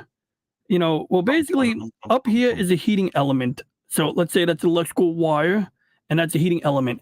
And what it does is when heat is applied to the tank, it starts to release some of the hydrogen. Now, it's not going to be a high pressure, but hydrogen will come out the spout when you apply heat to that foam or that catalyst material. And the beauty of that is in his Corvette, he's got like 4 or 5 of these tanks. So let's say like the pressure is too low from one tank. When you take the combined pressure coming out of all 4 tanks, there is enough pressure going into that carburetor. And in a nutshell, he's able to use solar power in theory, from at least what he demonstrates. Maybe he's making it up. Maybe it doesn't even work. But if what he's showing in the video works, he's getting hydrogen from water and solar power. And then he's pumping it into his car overnight. And then when he's ready to drive the car, it uses a little electricity to heat up the heating element. And then it's running on hydrogen. So maybe that's an option.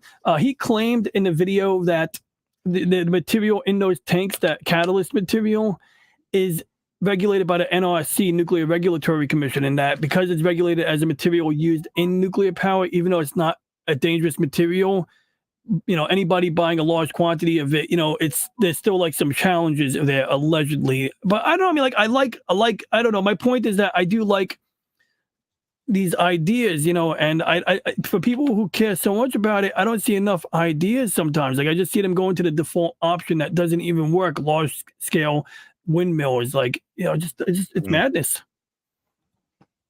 But Cash money madness. Yeah, it's cash money madness, you know, and you know, him is like, it's money, but is it money or currency? Because if it's currency, no, I'm kidding. There used to be a guy, he would talk about money, but he would argue that, oh no, what you use is currency. Money, the only thing that's money is gold. And he had a point, but I don't know if his definition is actually accurate or just his made up marketing definition to sell bullion through his company. But real quick, I do want to just say, yeah, oh yeah, and I get you, Jet Sparks. He's saying, I mean, I'm just spitballing with the idea I came up with, and I'm with it, man. And just like spitballing here, I see that Spock mentioned dilithium, and you know, like he should know where to buy or find dilithium, and that's a whole other topic. But sometimes I wonder, like, you know, they act like they don't care about money in Star Trek. But I'm sorry, like to make an agreement with some aliens to mine dilithium, like something's got to be traded there, man. Like, so at the end of the day, like there's got to be something going on there more than anyway. But that's a different rant.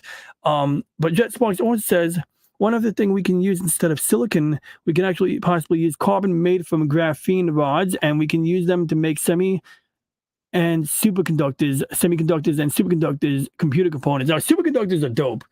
Do you guys know anything about superconductors?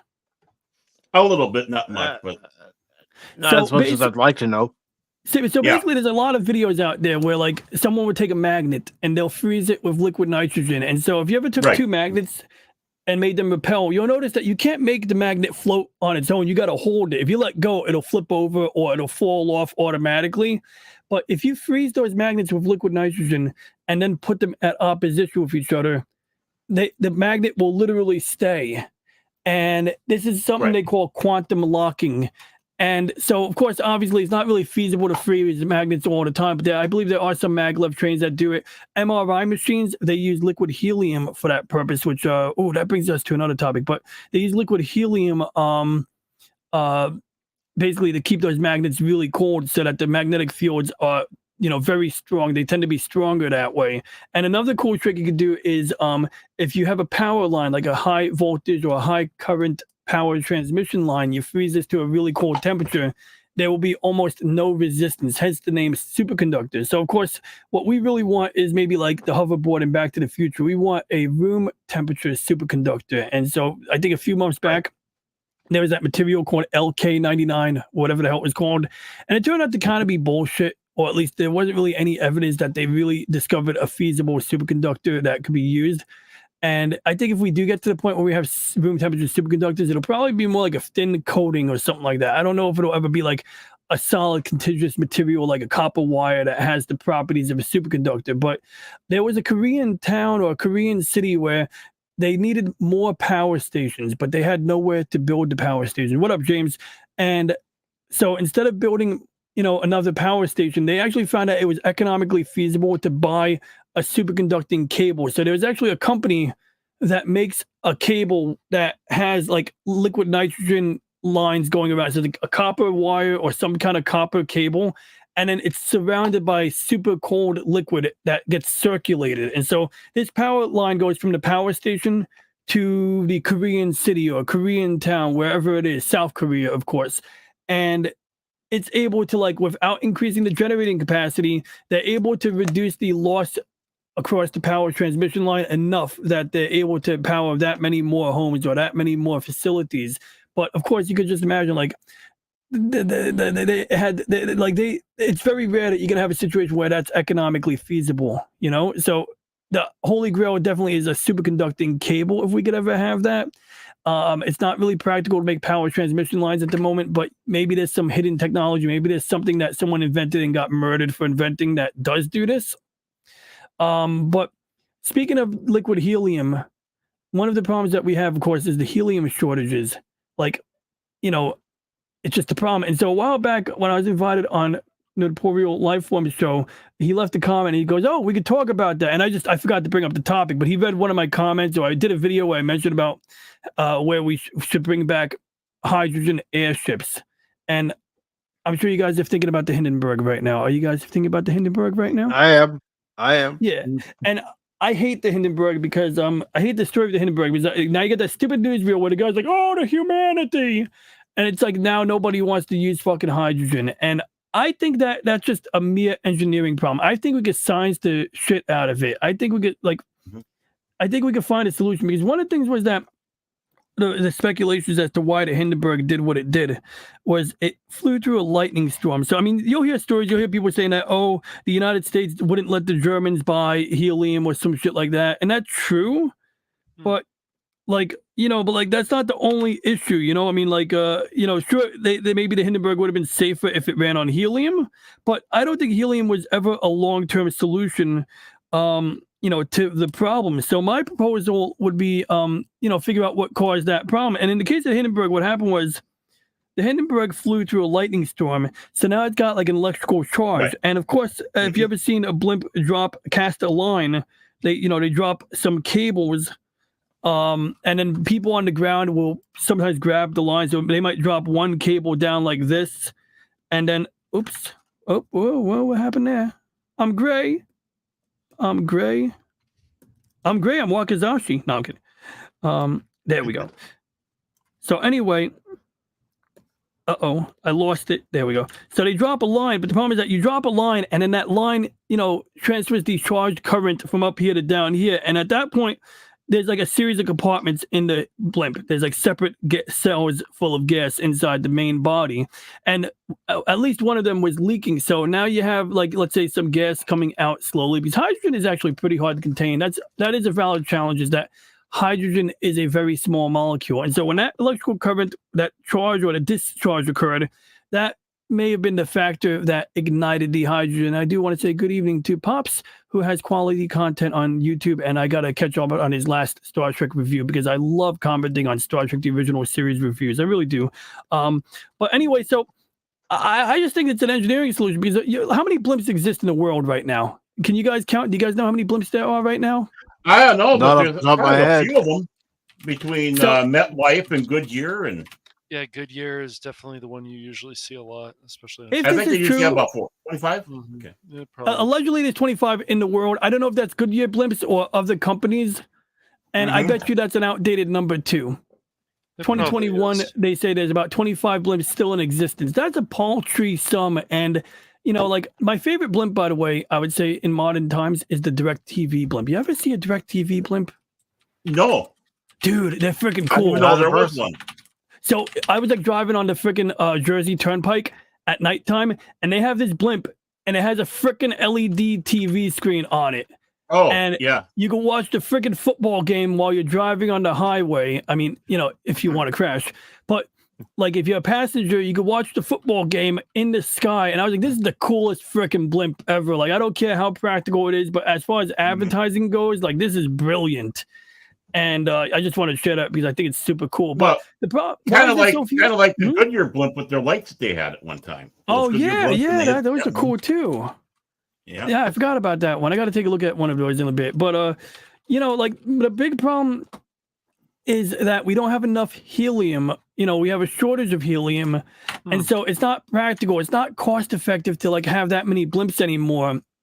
And I don't know if they can actually solve a practical issue, like if it could be economical to transport containers or goods on a blimp or airship. I think that diesel ships or bunker oil ships tend to be very cost effective. Like they are like pound for pound very cost effective for shipping large amounts of goods. But I need to see that Goodyear lights blimp if I can get a quick picture of that. The search is not yield. Oh yeah, okay, I've seen them. Some of them have like the lights on it like that, like the little blink. I see. Yeah, that's cool. And that one says I heart you. Aw, that's sweet. Mm-hmm. And then that says nada nah. I don't know why it would say nada nah. That doesn't really mean anything to me, but okay. It's scrolling. It's scrolling what is seen on there. So that makes sense. It's like right there, library. Mm-hmm. Library computer working. No, okay. Ooh, that's an interesting one. But anyway, so yeah, I don't know. Like, I mean, like, I'm not an expert, but I did see some videos recently where people were actually talking about this in a serious manner. So I'm kind of getting some hope, but I'm not going to hold my breath because I know people are always going to jump to the Hindenburg. And I'm like, those guys were Nazis. But jokes aside, like not even, I mean, they had good engineers, but like, yeah. I think that if like in the past 50 years, 70 years, we took another crack at the problem, we could maybe find a way of discharging the excess current or find a way to like evacuate, leaking hydrogen in such a way that it's not hazardous. Something has to give. And it's just, I find it very saddening that like, I'm not saying we were indoctrinated to hate airships. Like I'm not saying it's some kind of conspiracy, but I do feel that through my formative years, what I learned about the Hindenburg, it for a long time was enough to make me like roll my eyes at the concept of a hydrogen airship. But when we consider the situation with helium and how obscenely expensive that amount of helium is, and how it's literally not available at times. I see room for hydrogen. I've heard people argue that you can make helium like through a process similar to electrolysis, but when I looked into it, I didn't really see any real process that could do it that way. Like there are ways, I think, but I don't think it's quite like electrolysis. I don't think you're directly extracting it because helium is floating to the top of the atmosphere. So unless there's something I don't know, like maybe there's a molecule of oxygen that can bond with helium and stay at ground level, I don't really see how you could be extracting helium from the atmosphere. I think what's happening is the facility that generates the helium is pulling it from the ground. They got like a natural gas reserve and they're able to extract helium from that basically. So in other words, it's always a finite sum. And every time you crack open a reservoir or underground, a subterranean supply of helium, if it leaks, it goes straight up. It's lighter than everything. So, like, hydrogen, on the other hand, we can get that at the ground level. We could extract it from the ocean if we wanted to. So, I don't know. Do you guys have any favorite airships or any thoughts on airships? Well, I'm all for airships. To be honest with you, I always was fascinated with dirigibles and me too, and even blimps. And I've seen the designs for that they want to do for basically sailing ships in the sky, which would be cheaper, and they can transport so much stuff across the way. Granted, it's not so fast, but a little bit faster than the ships. It's like, hey, go for it, man. We need to move into. We need to go into the future, man. We saw this in the old films. We saw that in exactly punk and stuff. Sure, like we even Exactly. we even saw it in a DuckTales episode. I'm just saying, like, come on, people. And is it even an issue if a unmanned, maybe if you make an unmanned airship, it might not even be a problem if the thing catches fire. Although I think we could engineer a solution to make it not catch fire, but maybe it's not an issue if it catches fire. I don't know. I think we got to think outside the box. And like you said, like there is like I think a romanticism of seeing airships over New York in the 1930s. You know, there is something about that. Or Batman from the 90s. Remember the Batman show? Yep. Yeah, they had like that. Even that, like that show was interesting because I always got the vibe. I forgot like this. I know it takes place in the modern era, but that show always gave me a 1940s vibe at the same time. You know. Yep. Yeah, that's what's so great about it. I was gonna say that's what drew my attention to it. It was very interesting, and I thought it did take place in the 40s until the episode when Batman was fighting the giant supercomputer, and he was in this like it was almost like he was at the Javits Center or maybe the CES convention floor at nighttime, and he nearly gets crushed by a giant DVD. Like there's like a display that said DVD, and the disc was like 10 feet tall. And the thing falls down. You got this DVD that's like rolling, like a cartwheeling. It's cartwheeling on the floor, nearly killing Batman. And so I realized, well, it can't be the 1940s if they have DVD on display here, you know. And I do have some concerns because Phil McCracken might be talking a little genocidally here. He's saying, DJRonnieG, how would they remove Cash Money from the earth? He's a whack job, man. Don't. Yeah, that's Phil for you. It's Phil. Phil and Cash, they have some kind of thing going on. He's a nutcase, man. Look, I still believe DJRonnieG. We've never seen an actual what this man. Don't believe him, DJ. Don't believe him. He's trolling you, brother. I'm worried that there's a catch-up. Yes, he's trolling, man. So he's trolling you, brother. He's trolling. Just remember, he came. He's Agent Smith, actually. DJRonnieG. He came from the Matrix again. So yeah, he's evil. Evil. Yep. Mr. Evil. But there was one thing I wanted to ask you if you had seen, and if you have, are you going to go to the theater to experience this? Because you are a fan of Gundam. What is that? Wait, theater? What? Tell me more. Fathom event, Mobile Suit Gundam Seed Freedom. Oh, May it's coming 7th in and May. 8th. Yes. Dude. Well, so actually, it's funny because like recently, I'm revisiting Gundam Seed, and I have a clip I could even show you because it didn't get me copyright struck. So I'm pretty sure it's safe to play it on your channel, assuming that you're comfortable with me playing this. I'm fine with it. If I have to edit it out, guess what? The whole thing's going to be on Rumble. I uploaded a video, and if anything, maybe I'll crank down the volume on it a little bit. But let me just open up the file real quick, and there it is. Shadow ban. There was a scene in the third episode of Gundam Seed, the original Gundam Seed series, when like in the final scene of episode 3, there was a scene where something cool happened. So let's get the top screen up. So this is the final episode of Mobile Suit Gundam Seed, and let me see if I can just reroute the audio. I just remembered something. I got to route the audio, or else you guys won't be able to hear Nada Zada Zada. And that's not English. Nada Zada Zada. Nada Zada Zada. Because I always forget that if I share my desktop audio, okay, good. I think I can do it like this, maybe. You guys will echo if I'm not careful, so I always have to remember to make the sound come out of the right device, or else no, bummer, that won't work. Or else we'll get you, man. How did I do this last time? DJ, oh wait, I know what I gotta do. Okay, I got a solution here. Okay, I gotta open the file location. Then I gotta double click on the file I exported yesterday, and then I gotta do this and that. Okay, I got you. I got this, bros.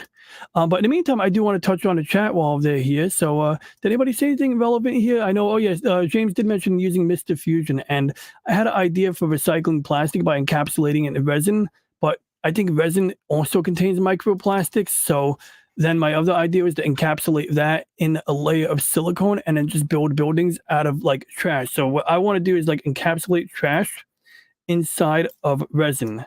Okay, here we go. I got my audio now. I'm just going to click one more button. So, a little trick, if you guys use VLC, you can actually tell it to output to a different audio device. So we're going to tell it to output to my microphone because my microphone has a headphone jack on it. And then if I hit play, this should play audio in a way that you guys can hear it, although I won't be able to hear it. Oh, see, it's loud. I'm lowering it. So this is the final scene from episode 3 of Gundam Seed. They're inside an O'Neill cylinder space colony. And... there's some collateral damage. Oh no, what happened to Babylon 5? It's the same concept. You even got the big cables that hold up the facility, and then you got the escape pods coming out, and then it's like the end of the episode. And the way that Gundam Seed goes, the end of every episode ends with the song playing. So basically, they'll fade into the outro music as the end of the episode. Sometimes the end of the episode will be some drama, like, character finds out their girlfriend's cheating with the Gundam pilot, or what? Yeah, that happened one episode. And then so you got the ship in there now, the Archangel, which is basically the new white base, and it's like, getting, it's experiencing major gale force winds. And then I got this little meme. So it is gonna be like probably the outro for my Monday show. And this caption here, I didn't come up with it. So first time I saw this picture from the Mobile Fighter G Gundam, somebody had a caption at the bottom that said, "This is the best plan ever." And you can see like the scientist here and the other scientists have this self-satisfied look on their faces. And you got mobile suits straddling rockets like this. Like, it's just like, it doesn't make sense, but it's like, this is like the picture that taught me to just stop hating on G Gundam. Like, just sit back and enjoy the show. Like, don't take it seriously. Just enjoy the friggin' show. And this picture encapsulates like that. And so you even got like a Gundam here with a freaking mace or some kind of chain, and he's holding the chain on the side of the booster, and he's like leaning on it like this. Like, none of this makes any freaking sense. But anyway, I felt like this caption works really well for accidentally destroying a space colony. And it's relevant because also I think you guys might recognize some of the people here. Oh yeah, there's Woopa and there's Woopa. Punkwaddle. There's So this is what happened. Is this what happened to Babylon? Penguin besides Low Spec? Yep. 2 penguins dinner, 1 penguin sleep. Is that what happened to Babylon 2? I think that happened. I think let's see. One got blown up. The other one disappeared. Babylon 4 disappeared. Didn't like the first 3 blow up? Like, did one of them blow up? They were sabotaged. Yeah, one was there was sabotage, and there was accidents, and they were using pieces and parts, and then they did Babylon 4 and yeah, Babylon 4. Babylon 5 was the magic number. Like, this time it's good. I'm surprised they went and built that many of them. Like, you would think they'd give out. They must have really wanted that station built badly to be willing to try again. Yeah, I mean, especially they were after Babylon 4. That thing was built well. Yeah, that's exactly right. As they said, Babylon 5 was basically the low budget one because they put so much effort, and plus they were using stuff that was left over from the previous Babylon stations into Babylon 4. Babylon 4 is able to travel through space if need be, which Babylon 5 can't. And then, of course, when this big, huge, giant station, because Babylon 4 is larger than Babylon 5, disappears, it's like, okay, let's just go with the we were done with the Lincolns. Let's go with the the Tauruses. Let's go with the let's go with the fusions. Yeah, I know what you wanted to do. Combat cars. I know what you wanted to do, DJ Ronnie G. You want to do that walkabout like Franklin did, man, in Babylon. And was it season 4? Was it season 3? Yeah, I think it was like season 4. Season 4. It was season 4. Season 3. Season 3. Yeah. Yeah, it was because he was already getting hooked on the stims early in the show. So like I think already in season 1, he's already like, or by season 2, he's like really on it, and he's talking to his mock cab friend, and he's like, "Oh, buddy, you should get some sleep." He's like, fine. Yeah, I know. Right. Yeah. I kind of enjoyed that arc. I know not a lot of people enjoyed it, but I enjoyed the arc. I know. I remember you said that before. Yeah. I don't know. Like, I felt like there's some realism there, but I could see where that would get annoying and played out, and that maybe they could have like slowed. They didn't have to drag it out that long. Right. They dragged it out. I really think they dragged it out.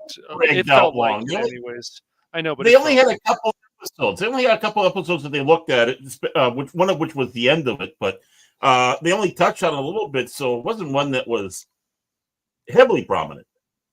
It wasn't that heavily, but it still went on a bit too long. That's because you mind. It just I didn't went think on. it was that bad. It was okay, but it could have. They didn't have to stretch it out a little bit too long. It's just like, how long does it take them to run around the ship? Well, that's a big station. I mean, you think about it. I know. Even the Enterprise, you think about the Enterprise D, you could go a walkabout on the D and you could be wandering the halls and the Jeffrey tubes and all that of the D. And it's so big even with a crew of 1,000 people on it, you can walk sections and never run into anybody. Yeah, but even with all that said about it, like Franklin is still an overall really good character. They're all really good characters on Babylon 5. Oh, absolutely. But since we're just except the pilot in second season that we were forced to have. Oh, is that the best? The pilot in the second season, you said, or first season? Yeah, second season. The P10 insisted that they have map protector. Warren Kiefer. I heard some things. Yeah. And I guess the actor himself was a pain in the ass, so no one was sad to see him go. So. But I mean, he didn't realize it either. Just imagine though that show would just not nearly be as good without, of course, Londo and Jakar. It just would not nearly be as good. It's true. I've always felt that way. That show put Andreas they're the on the map. of the show. They are. They may not like each other, but they find ways to get along, especially later on. Yes. Oh yeah, I mean, it's an interesting arc. It's like, I cannot forgive you, or like, I can forgive you, but how did he phrase it? He couldn't forgive him on behalf of his people. He said like, my people can't forgive you, but I can forgive you, maybe some shit like that. But it was an interesting arc there, and even like he remembers like seeing dreams where he's getting strangled by Jakar. And how that actually, turns out is pretty cool. That like they're telling you very early on that how he's gonna die, but you don't really know how. I mean, if you're only watching season 1, you assume that Jakar is literally gonna strangle him. You don't realize there's like a more to it, So, pretty cool. You don't realize their prior history between one another. Yep. Now, Babylon 4 is able to maneuver. Why is it able to maneuver while the other Babylons cannot maneuver? Do you guys know why? No, I don't think they specifically said. I think it's just because... is it just the way it was built, maybe? Yeah, I think the way it was built. Yeah. Basically, it is the way it's built, and in particular, what it is that you have counter-rotating sections. So while this section is rotating in one direction, the outer drum is rotating in the other direction. So from what I understand is, if you try to maneuver an O'Neill cylinder or any spinning cylinder, you're gonna have a problem where you're gonna have like almost a Coriolis effect. So like that's why when Jeff Bezos was talking about about building O'Neill cylinders, or whether or not he actually wants to do it, you'll see these pictures that look something like this, whether you'll see like the two like this, or the two like this, or some variation. So essentially these are linked together by some kind of strut. And so these cylinders are able to spin and, counter rotate with relation to each other. And so that's the only issue of Mobile Suit Gundam. The original Gundam series heavily incorporates O'Neill cylinders, and even the colony you just saw getting destroyed a few minutes ago is of the same type of design. But where they make a mistake is that the cylinders can't spin on their own without drifting, or whatever the term precessing, I think it's precession they call it. And so by having them counter rotate and being linked together, you can prevent precession from being an issue. The other issue with the colonies from Gundam is they got those little pods on the side, the agricultural pod. And so like in this picture, or this picture over here, these little pods actually each spin independently. They have like farms, or they have hydroponic gardens in there.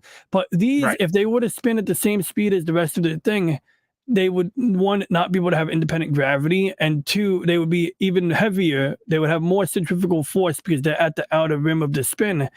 And so really what you'll see in Gundam, what you'll see in Babylon 5 doesn't even do this, but you know how Babylon 5, when they dock, the docking thing is spinning? Yeah. That doesn't happen in Gundam. In Gundam, the docking section is like in its own unit up here, and this part does not spin. So over here, you can even see like a little, this one's like a weird one. Literally a picture from the 70s. But this area over here, where the spaceport is, where my mouse pointer is jiggling, that doesn't spin. So the ships can dock. It's a zero gravity environment, which I would presume would be a good place to do maintenance on ships and, you know, move heavy equipment around. And then there's some kind of elevator that I guess allows you to transition from the spinning part to the non-spinning part, or vice versa.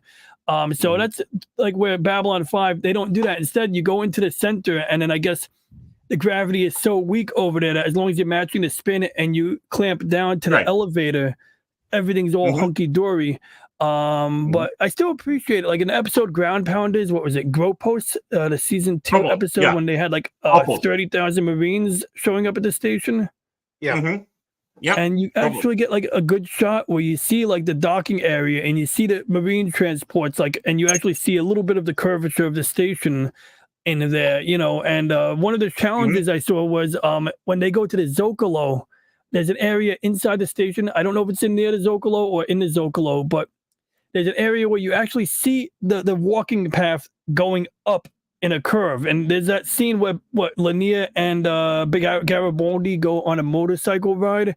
Yeah. And you see Garibaldi going right up the curve of the station. And of course, the big challenge is that like the camera, when it's closer to it, the curve is more pronounced. And when the camera is further away, the curve is less pronounced. And so I think that when you're looking at a far away camera shot, it looks realistic, but as they get closer to it, you gotta suspend your disbelief or else, you know. And I do appreciate that they tried there. I do appreciate that they tried that element, but it's almost impossible to have cast members walking on that curve. I think I did see a scene where a guy's sitting at a table and he's on the curved floor, but it only goes so high up, you know, and the guy's like in a bench, so he's kind of boxed in there anyway. But I don't know if they were gluing the drinks to the table or what, but I don't know. I just thought it was pretty cool that they incorporate O'Neill cylinders. And I appreciate that like Babylon 4 has the counter rotating setup to facilitate the movement, but I don't know if that makes I don't know if that makes Babylon 5 any less or any more viable. But I don't know. I don't Maybe know. I'm over. Might be overthinking it. And there was also another docking area on the top, you know, where that they had up there too. So you had a full 0G dock on the top there. So I mean, they worked a little bit with NASA and others on how to do this. I mean, they were serious about it. I mean, yeah, it's still space opera, but they're going to still try to get some science right. Yep. And they're not going to use pseudoscience like you see in some science fiction properties nowadays. And since you like space operas, I definitely I don't know if you've played it yet, Baron, but I definitely recommend playing Mass Effect. I think you'd like a lot of that. Yeah, that does look interesting, actually.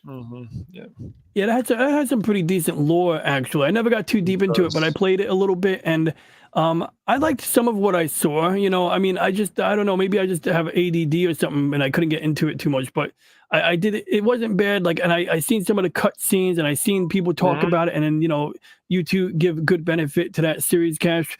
But yeah, there's our 0G docking area. So there's actually a docking port, and this part does not spin. And it's such a weird shape in some areas, but like, I'm going to guess there's other access ports where things can be removed and added, because I do find it weird if you had to transport things all the way through the length of it to get it out through the front. That might be a little convoluted, but I do like the attention of detail there. One of the things that's weird about Babylon 5 in the series is you got like these inner decks. So you got like over here in I don't know if that's red sector. Yeah, it's red sector.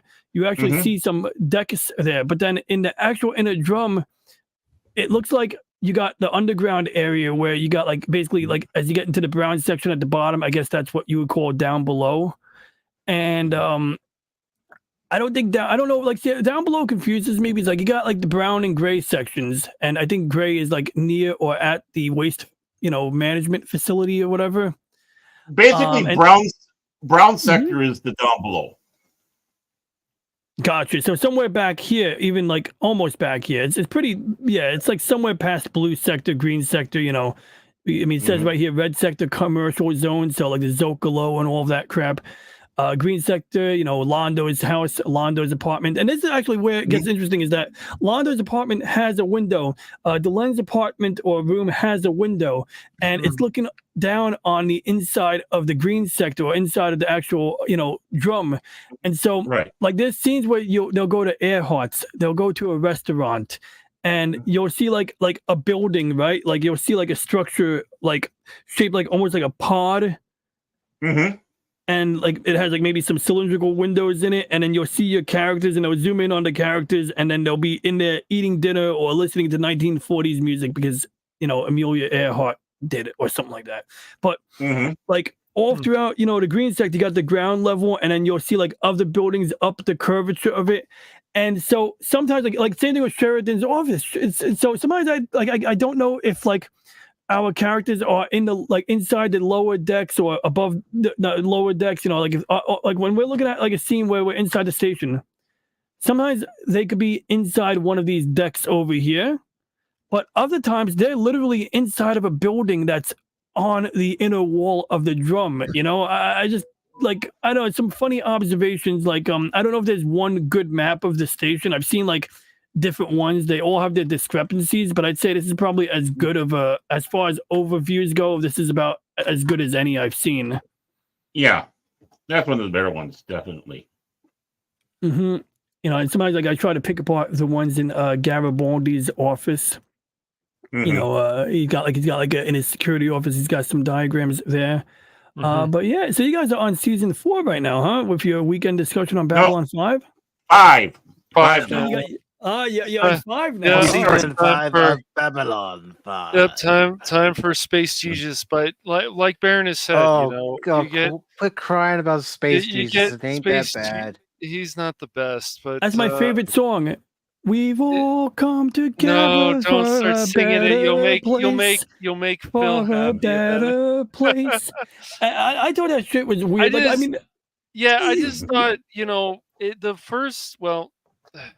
the first few episodes, it's like, yes, I'm going to complain about Space Jesus because he's annoying. It's like, for me, that character, just throw him out the airlock and I'll be happier that way. That might have been a valid solution. I'll admit, he's no Marcus. That's for sure. That's for sure. No. Then I have to say, even though there wasn't supposed to be a season 5, as Baron and I and Mike have talked about. They didn't know. Right. They didn't know. There's still some episodes in there that are interesting. So after the Space Jesus stuff, you still find some episodes in there that, I like this. This is pretty cool. Well, that is true. Well, I am going to spoil a little bit. I think these first 4 episodes are very interesting. Even with Space Jesus. Yes, Cash. Even with Space we'll Jesus, they still have their quirks about them. Yeah, there's some stuff in there still.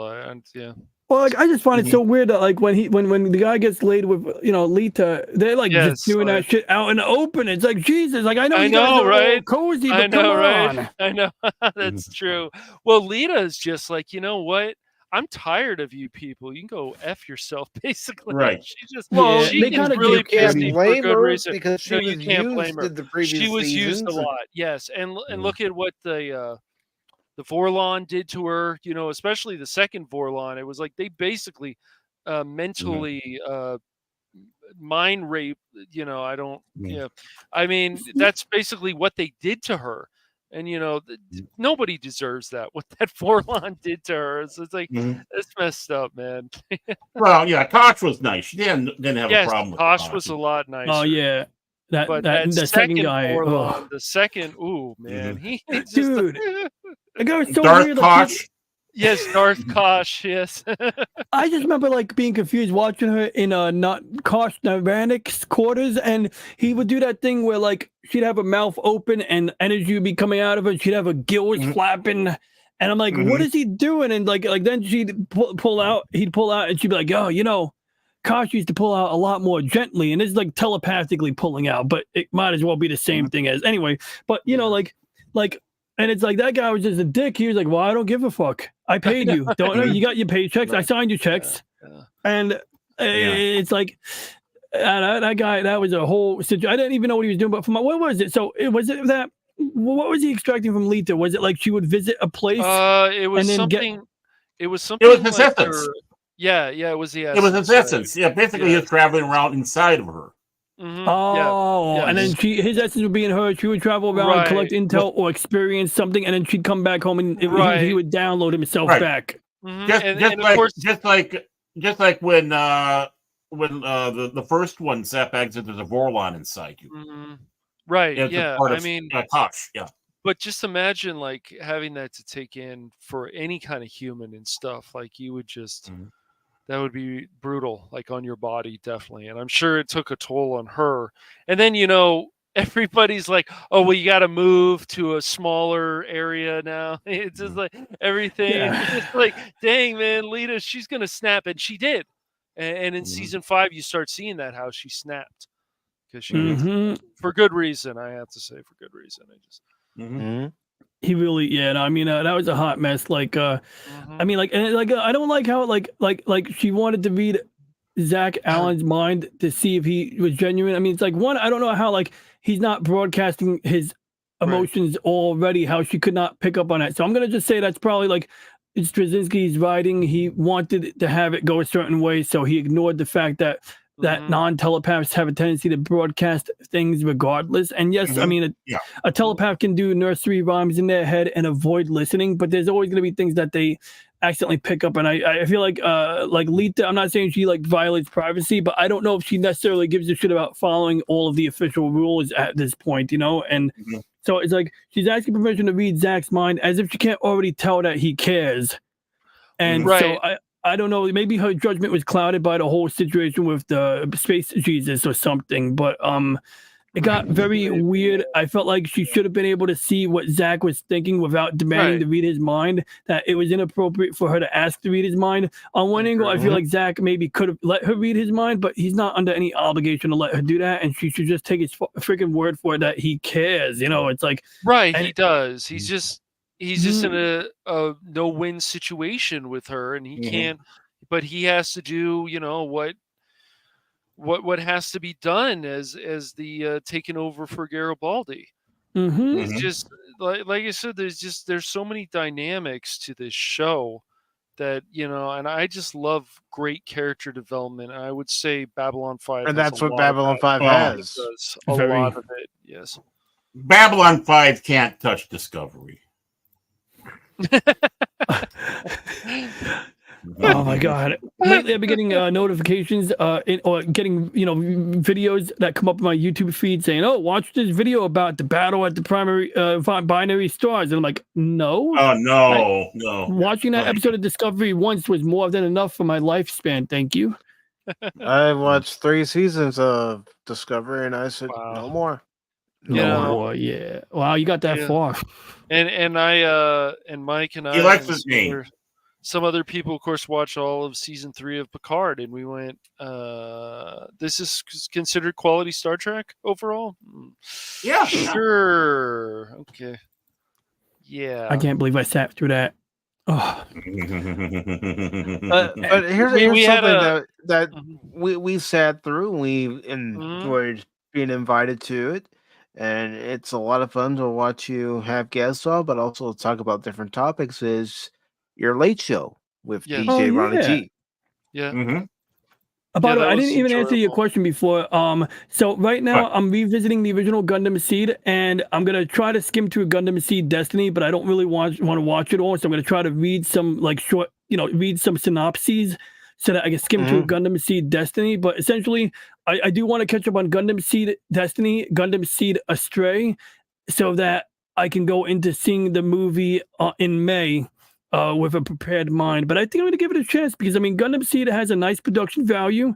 They did spend a lot. They did blow their load on musicians and voice actors in the beginning, but there were things I liked. I still prefer the UC timeline above all else, but if I'm going to be cool and hip, I have to watch the current Gundam. And look, I'd much rather watch the Cosmic Era timeline than a lot of these other timelines. I'm not really, I do want to watch Witch from Mercury, but I'm not really, warm to it. I'm just a UC timeline elitist, Mike. You know that. Wow, what the hell, you elitist. And, he's from New York. What do you expect? Yeah, that too. I mean, as here in the communist state of, whatever commies and stuff, you gotta, be better than everybody, and we are. I don't even know, man. New York. I'm actually in the red borough of New York, so it's I mean, we still fall under the thumb of our governor. I don't really want to get into the weeds of it, but yeah, our governor is a whack job, And our mayor, he could be hit or miss, mostly miss. And don't even get me started on, you guys already know the whole thing. You don't need me to tell you about, current events. But yeah, Mondays I just, try to have fun. And week before I saw Dune, and it's kind of funny. Like I saw Dune, came home with a headache, and I was sick as a dog. And I think I had a cold brewing for days before I saw Dune, but it really hit me that day. And I remember watching that movie. I had a headache. I thought it was the IMAX laser projector. I was like, oh, these laser projectors must be giving me a headache. But it was like, no, it was just my cold getting to me, basically. But anyway, so I did some videos about Dune the week before. So, we did I skimmed through the 1984 movie on one of these live streams. I even spent a little bit of time skimming through the Sci-Fi Channel movie. I still have to finish watching the last bit of Children of Dune. I still got to watch the rest of part 1 and the entirety of part 2, and then I think I'm basically all up to date on the mini series from the Sci-Fi Channel. But I do the Monday show for a few reasons. One, I remember on Wednesdays, Stone Loki, he'll do his YouTube talk segment. And one of the things he would say is, or one of his recommendations, or one of his general experience, I think pieces of advice from experience was, whatever you do it consistently. So if you want to do a show every morning at the same time, then do it every morning at the same time. If you want to do it once a week or once a month, do it then, but do it consistently. And that made a lot of sense to me because if you do the same show or if you do a given show at the same time on a consistent schedule, then people know where to find you. They can predict, they can anticipate, they can plan. And maybe not everyone's available at 10:45 on a Monday, but the people who do show up clearly are available and are more likely to come back next week and the week after if they're, assuming they don't have other engagements, of course. And that's been working. I've been getting, fairly consistent viewership, been having a good time. I hope they've been having a good time. And Monday's a weird time slot because on one angle, I like it because I'm not competing with a lot of people because I don't want to cannibalize. I don't want to take views. I mean, I know you guys would never hold it against me if I coincidentally did a stream at the same time as any of your shows. But if I, no, DJ, we wouldn't do that at all. We never hold a grudge against you. We never. I'm trying to delay this because I'm trying to look for the clip. Oh no! We would never act like this toward you, DJRonnieG. Never. All right, youngster, out you go. Don't come back. Ever. No. Ever. You know what? Let's since you mentioned Stone Cold Loki, let's mention something he's said many times on his Wednesdays YouTube talks, which are great if anybody hasn't checked them out. Yeah. And I'm just paraphrasing here. I'm not going to quote him exactly, but even he says, if you want to stream at the same time someone else is streaming, do it. Yeah. It's a big YouTube world out there. You can stream whenever you want. The problem is with a lot of different streamers, DJRonnieG, and you find this also on Twitch a number of years ago. It's just they put on these stupid rules. Well, you're not supposed to do this. Don't talk to a partnered streamer. It's just they have a monocle and they have a cane and they're just walking. Oh, well, don't do this, and you're not allowed to do that. And if you do this, this doesn't make any sense. You have to follow these rules. It's just, it's so stupid, man. It really is.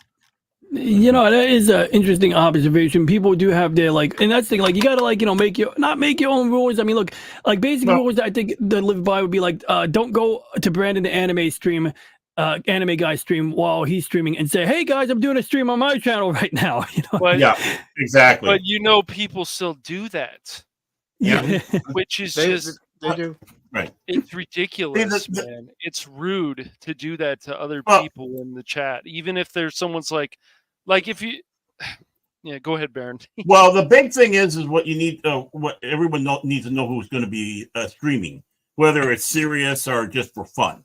Right. Treat it like a network. Treat it like you're doing a show on a network.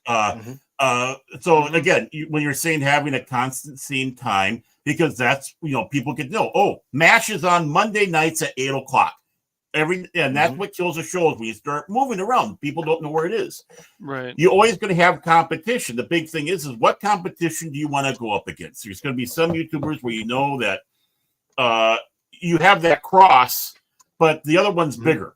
And you might be able to get someone that say, I'm not going to watch that show this time. I'm going to go that way. Or it's like, no, I opt to do another night.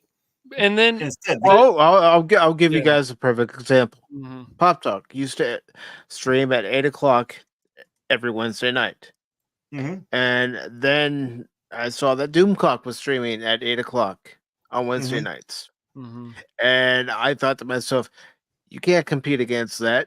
So we start earlier. Yeah.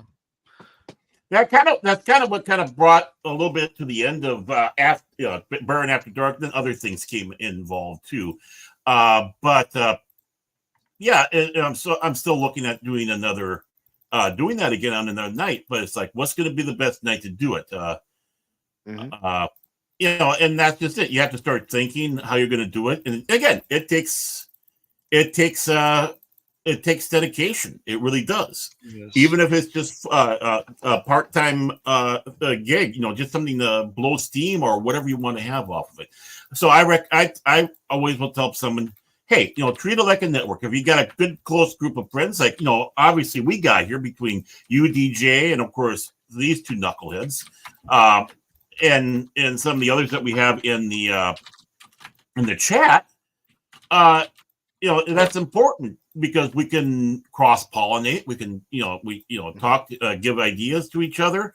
And sometimes we might be in competition, but it's a friendly competition.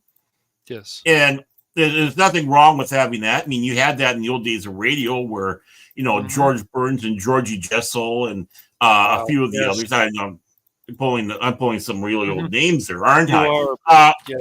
But it comes down to that factor is that's what you need to do. Set a time, do it. Even if there's a chance that you can put down a schedule on your channel, boom, there it is. Because this is the new network. This is the new entertainment. I also want to give credit where credit's due. It was Janet from Another Planet when she was on with us who suggested that we also stream to Twix. Yes, I agree. I give her a lot of credit for that too. But and then with this whole streaming thing, they're like, oh, well, this is good for the algorithm and you need to do shorts and you need to do this. I'm like, I don't always agree with that, DJRonnieG. I think, you just need to find your passion and then build from there. Yep. I don't exactly agree with this whole thing. You need to follow the algorithm. You need to do this. Some of it's good advice. Like even people who I've seen this in the past, even on Twitch, DJRonnieG, they've gotten over 30,000 followers. They have 9 people watching them play Grand Theft Auto, and the person isn't talking. And it's just like, I wonder why, why isn't this? And then you say something, hey, it's your stream, do what you want. And then the person flips out on you. It's like, why am I watching this anymore? And that's just an example, it's like, this is ridiculous. Yeah. Everybody's got their own style, and people who watch obviously have their own style. And I'm not attacking anybody here. Don't get me wrong. I'm not attacking. For me, Friday Night Tights is too much for me because they have too many people on there. There's nothing against the guys that are on there or what they're doing, and people do like that. They do like that. It's not, I'm too ADD for that. It's like, okay, who's talking? Where? What's this now? Why? Exactly. I'm kind of one of those that believes 4 at the most that should be on an average stream. Maybe 5 if you have a couple coming like Knitter and her husband. Forgive me. I'm sorry I got a mental block on your name. Troy Priscilla. Netta and Troy. Mm-hmm. Yeah. I enjoy the content. Yeah. Yeah, right. And if you get a team coming in, obviously, you open up a little bit more on that one. I think when you get too much, it's which hard we to did follow, when Troy, Netter, and Age Boomer joined us. Right. And, again, it's not, I'm not ragging on it because they got a successful thing. They're going great. They got people who do follow it. Good for them. It's not a slight to them. I'm just, whatever it is me. It's not them, It's my shortcomings, you might say. But that's exactly the example. Some people like that. Some people like the smaller ones. Some people just like the one person babbling. Some people like the sheep. You never know. I mean, black sheep.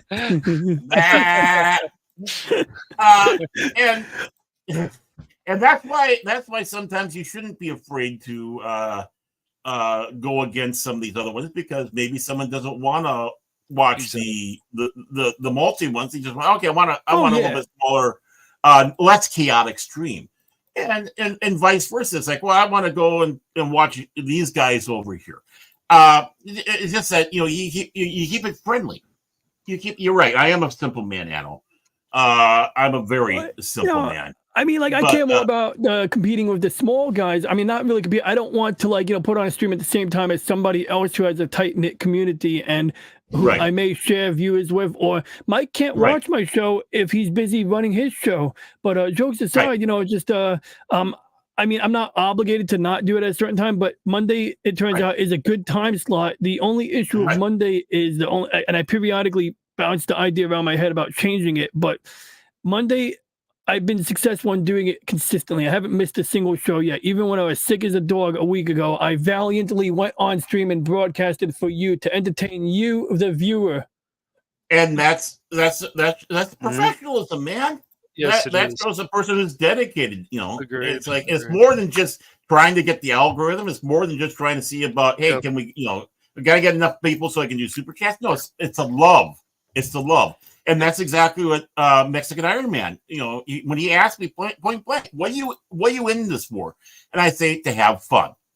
Because most people will sit back and say, oh, I want to get the super chats, I want to get money, I want to make this my it's to have fun. And you find out. Go ahead. Oh, I was just going to say, and it's kind of funny. If you're going with that attitude, sometimes you start finding out that you are getting to that level where you get the monetization. And if you get there, don't change it. I mean, the core of what you have. I mean, obviously, there's little things even we do. It's like, I want to do a little bit different, something a little bit different here, but it's still within our lead. But don't change what you are. Yeah, and don't be afraid to ask other people for feedback too, because you don't know exactly how to do some of these things. Like it all helps. Yeah. Except whose brain I've picked the most, DJ, when it comes to doing graphics and everything. It's Fat Steven. Oh yeah, dude, I've seen some of his work. I've seen him. I watched the stream when he helped Magitech Mags. He made the banner for her channel, and I've seen him do it for other people. And I've even thought about consulting Fat Steven, but I like trying to DIY things. Or if I'm going to ask for any help, I want to make sure like I do my legwork. So as you can see, like, I don't need a drawing tablet for half the Photoshop that I would normally do, but I do love jerking around and drawing things on the tablet, as you guys saw today. But also, I've been trying to hone the skill, maybe try to learn to do some animation, maybe, or something cool like that. But I see that there are times where I don't have the knack for certain things or the patience for certain things, and that shows in my thumbnail images where, like, I keep it very simple. I stole the Dave Letterman Night Show logo. I used a non-matching font. That's why the font is different. Maybe one day I'll fix it. But it's almost like me. It's like comedic trolling. It's like I'm doing it half-assed, almost as much as a point of humor as it is useful. And I mean, it's good enough. Like the sun picture came out nice. I just used the basic blending options. This one is actually a picture from the James Webb Space Telescope. That's why it's got that that spike pattern. They're called diffraction spikes. This one I had Disney sheep herder on and just did a little blending and used some sheep, because that's what sheep do. They graze on grass, and that's why I have this.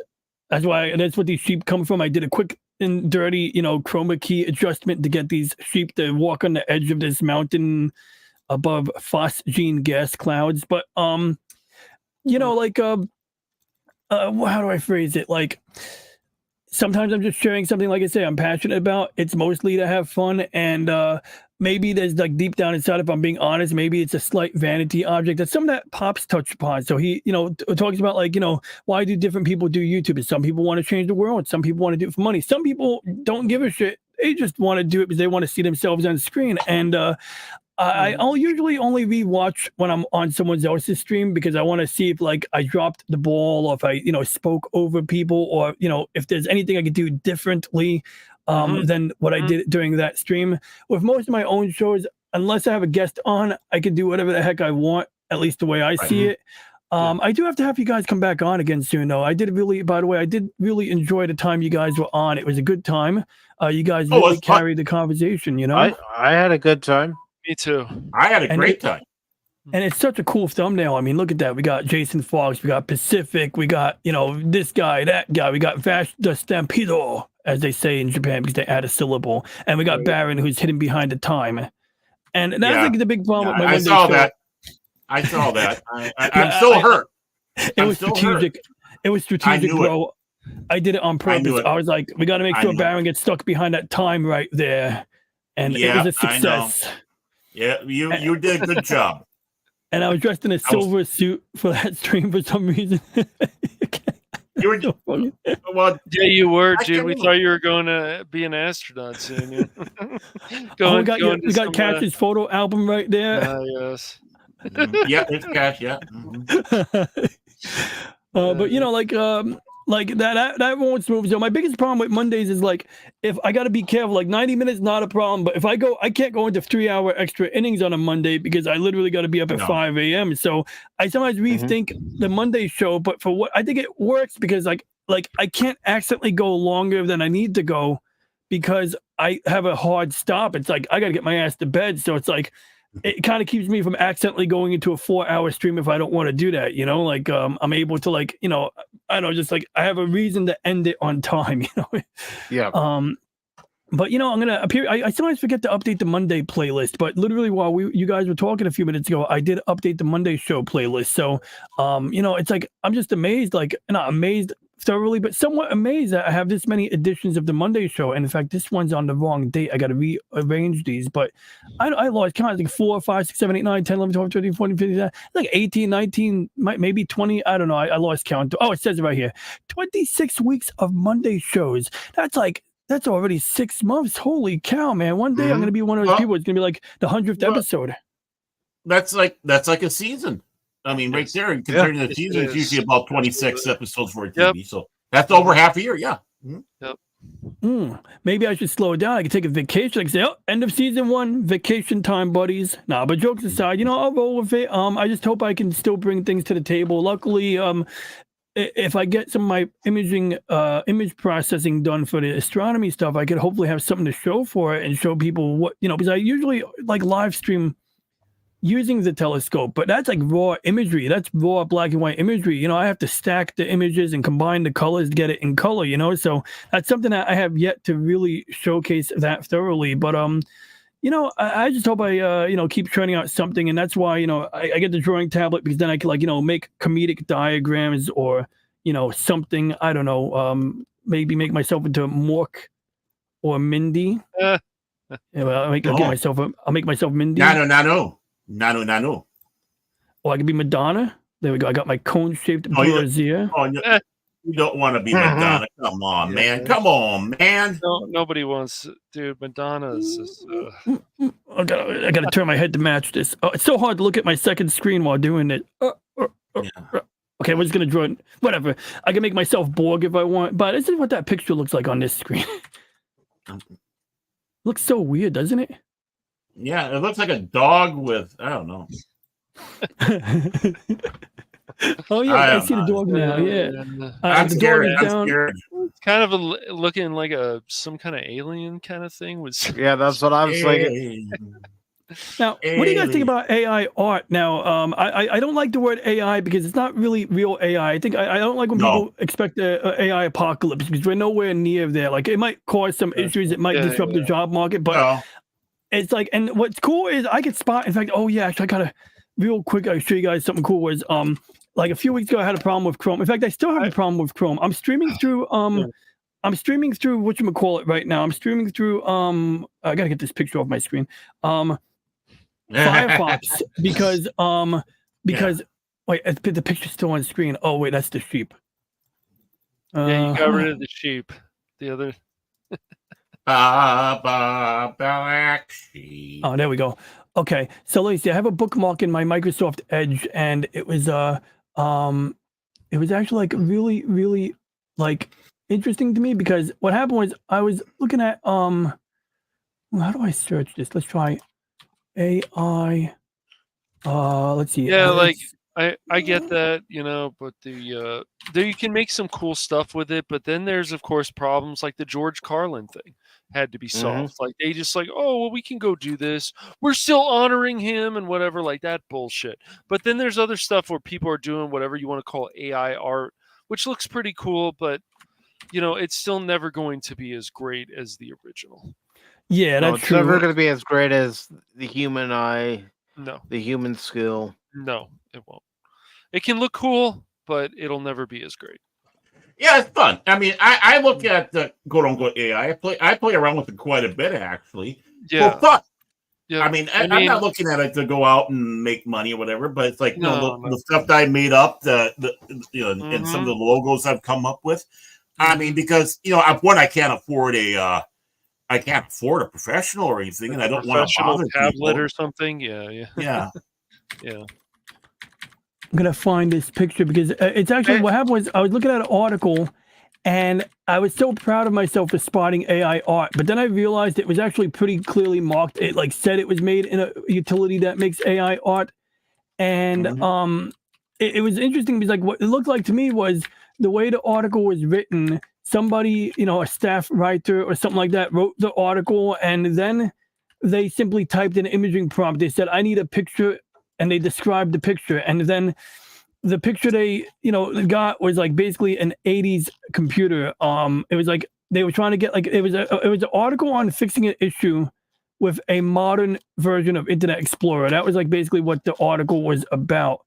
And I know I have it. I don't know why I lost the image now. Like I thought I bookmarked it, and of course my luck right now, it's nowhere to be found, but I have to find this because it's like there's some interesting observations I think we can get out of this. There's like some takeaways we can get, like, and it just shows like how not ready AI art is for prime line. Here we go. Okay, prime line. I said prime time, not prime line.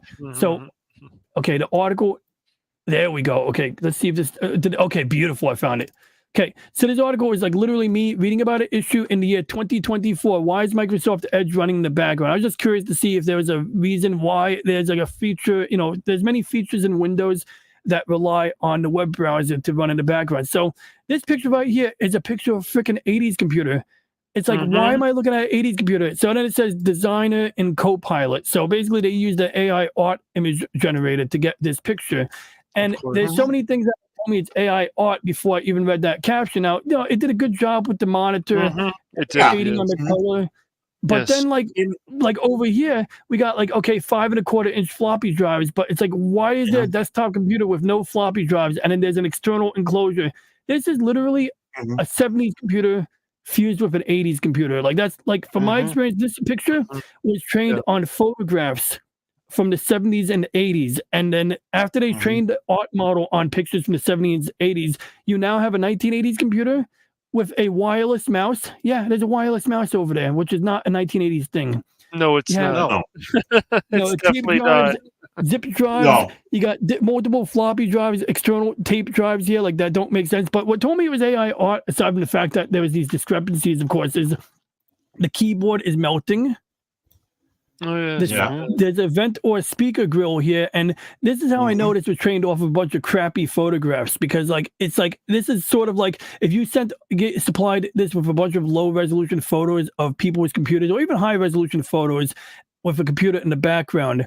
This is sort of like what the model would be trained upon, is like a skewed image of a speaker grill, and so that's why it gets it wrong. And then this speaker grill here is also kind of melting.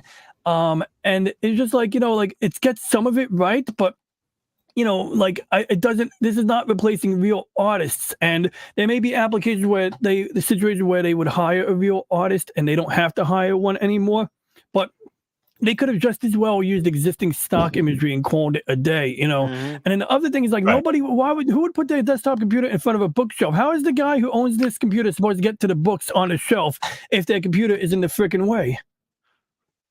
They wouldn't. Very carefully. Yeah, that's a good point. Yeah, It's Cash Money madness. No, it's not madness enough. No. And so mainly it's the melting keyboard, but like I think we all have the eye to spot these kinds of discrepancies, and it's not really very threatening. You know, some artists might whine about Shadiversity, but like I don't give a shit if Shadiversity drew a picture of Supergirl. You know, he what was it, like Supergirl? Let me see if I can find it here real quick. Yeah, this picture here got like a lot of flack, and basically it was like, there we go, I found it now. So basically, it was like this picture of Supergirl, and he's like, look how good I'm doing. And he's like, my skills are increasing, whatever. And the picture on the right, people in the comments were bitching because they were like, oh, how could there be sunlight on her while the sun is behind her? And it's like, yes, they might be right. But the thing is that maybe she's flying in front of a building with glass windows on it, you know? And that's why it's reflecting the sunlight. But, well, the thing is, even in hand-drawn art, you know, people doing artwork sometimes do the same thing. I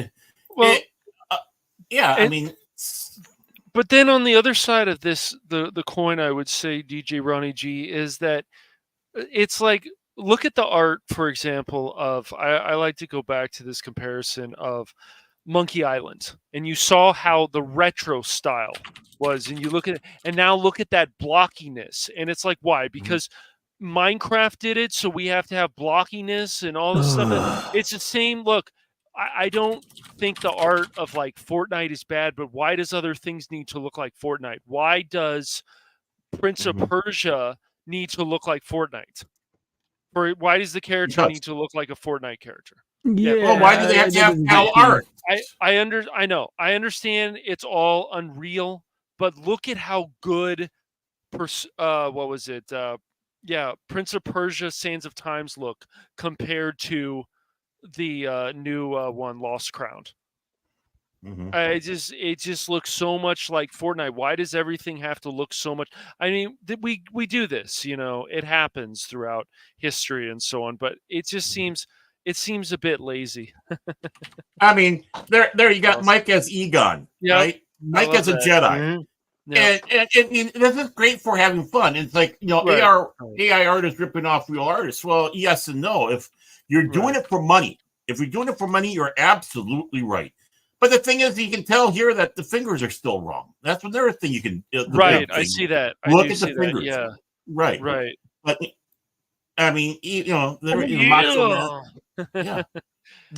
I mean, even the Klingon. Look how magnificent he is. Oh, I just want to go on record. I make a better looking Klingon than Cash. Whatever. Shut it. Oh, really? Okay, I don't know. Find out. Let's find out here. I think I make a pretty amazing Klingon, but whatever. Let's find out. Well, you know, I mean, I know you guys are original series Klingon or next generation Klingon. The movie era Next Generation Klingons. Yes. Okay. Well, there's Cashy, Scott Money. That looks pretty good. I like that. Yeah, I mean, there we go. See. Look at that, DJ Ronnie G. How do I not make an awesome looking Klingon? Oh, you look just like the motion picture Klingon, yeah. Right, I do, man. It's great. Yeah, there he is. Yeah, that's right. Yeah. But you're talking about the other Klingon? He looks like he got a bad skin graft. Yeah, he does. And that's just it. Yeah, I mean, and that's why it's fun. That's why it's fun for dingbats like me, you know. It still looks cool. And also with AI art, if you look at the eyes, they look weird. They can look weird too. Yes. Yeah. The eyes. Sometimes they look good. Yes. And my natural eyes never look weird. My eyes never look weird, unlike AI art. This is I've been meaning to say that Trigun picture that I made is AI art. DJ Ronnie G. Oh, it is, yeah. It's a nice missile launcher.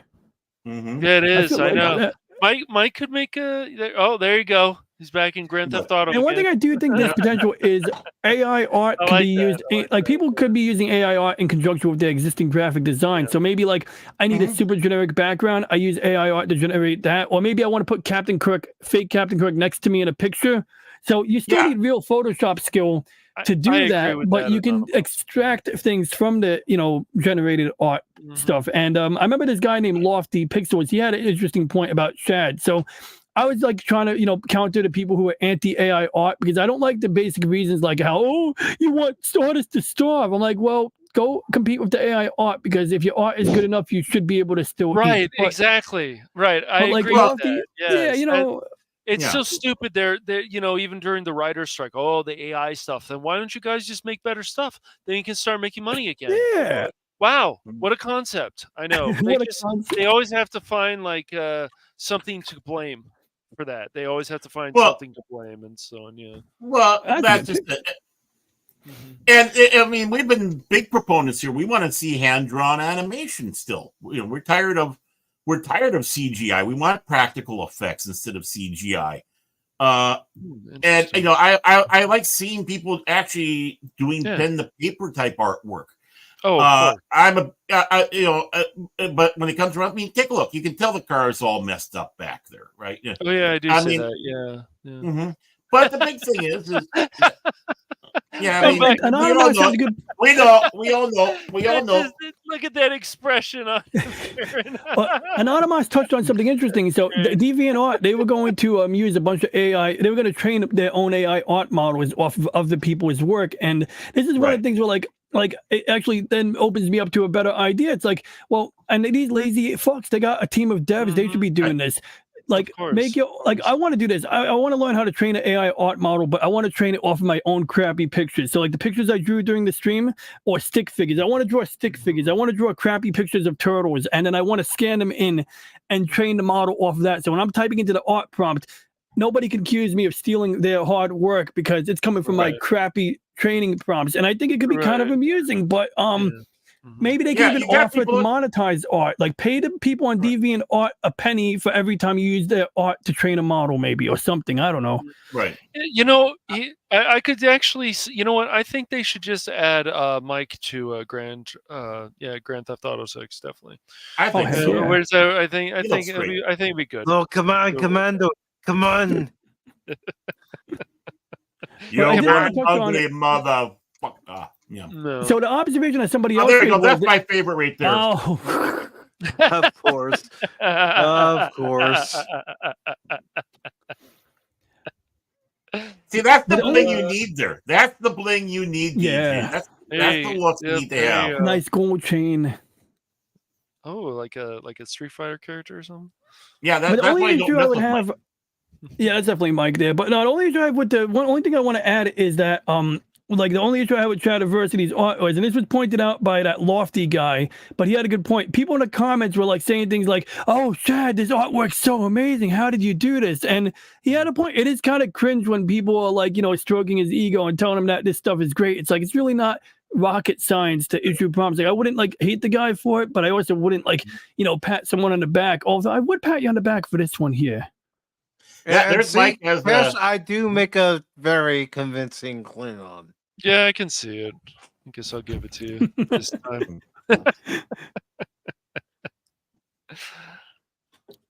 Fuck. It's pretty cool. Oh, nice. Oh. Yeah. Look at that. And that's just it. It's fun. You can tell it's, you can see imperfections. Yes, right. Yeah. But the thing is, it's just fun to have. It's like, man, I love when they have multiple arms. I love when you see an arm and it's like one arm here and one arm here. Go back to the other one of Riker or Mike Riker or whatever. You can see like the eyes right there. That they're a little messed up because of the AI. Yeah. Right. It's just like I said, I like AI for fun, just to fart around with, not serious. And and people getting upset with me doing that, pound rocks. If I was going out there and saying, "Hey, NFT me or whatever, give me money," then come after me. Come after me. But that's not the intent for this. You want to know something, Baron? That one that you did of me as Indiana Jones. When that Indiana Jones game comes out on Game Pass, that's what I'm going to use for the thumbnail. Right. Mm-hmm. And again, we're poor YouTubers. We don't have money. If we have tools to goof around with me, you can see the imperfection. Like you can see his eyebrows too. Yeah, I see that. Yeah. yeah. In the fedora. Yeah, I see that. Yeah, that's crazy. But for us, we don't care.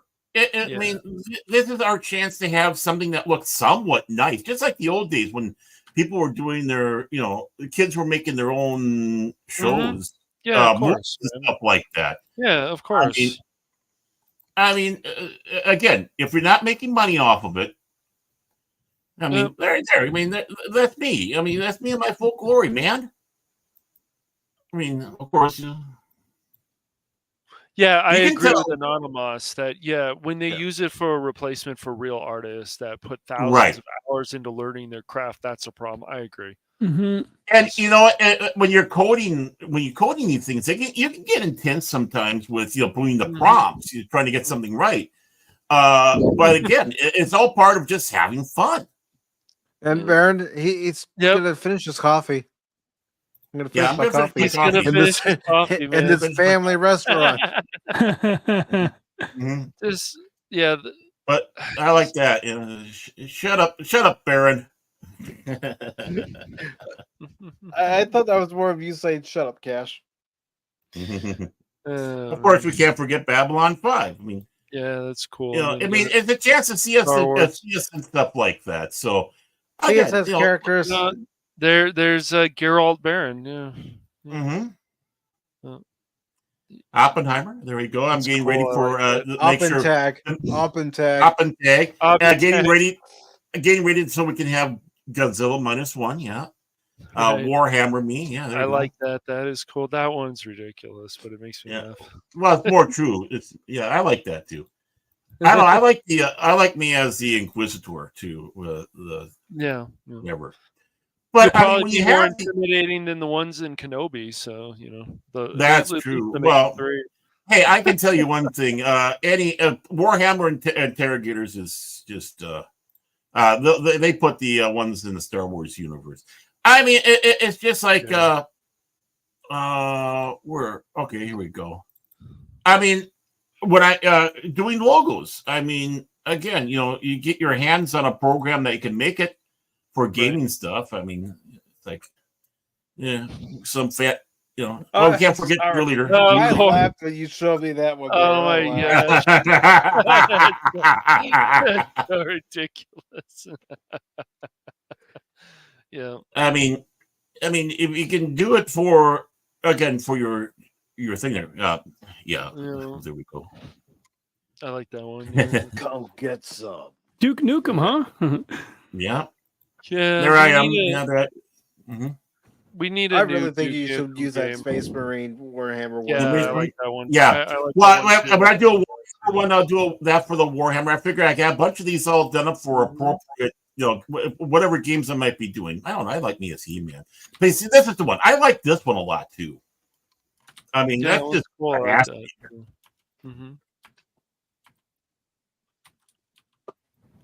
There we go.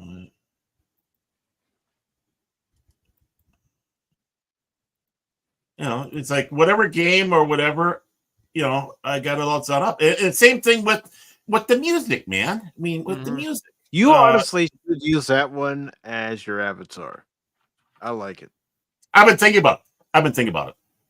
I saw that one. I have to sit back and say, this is my favorite one out of the whole lot. Well, whatever you want to pick, let me know. I'll add it to the thumbnail and stuff. So I'll change it if you want me to from the one you had before. Oh yeah, it doesn't matter. Yeah, maybe it'll be that. Yeah, here we go. Yeah. But it's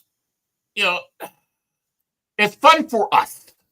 We're not doing it to make a buck. We're not going to go to other channels saying, hey, I can do something for you for this much money. No, I'm not. I mean, it's just like, you take a look at the hard work that good old Fat Steven does, and he does sometimes stuff as a gift,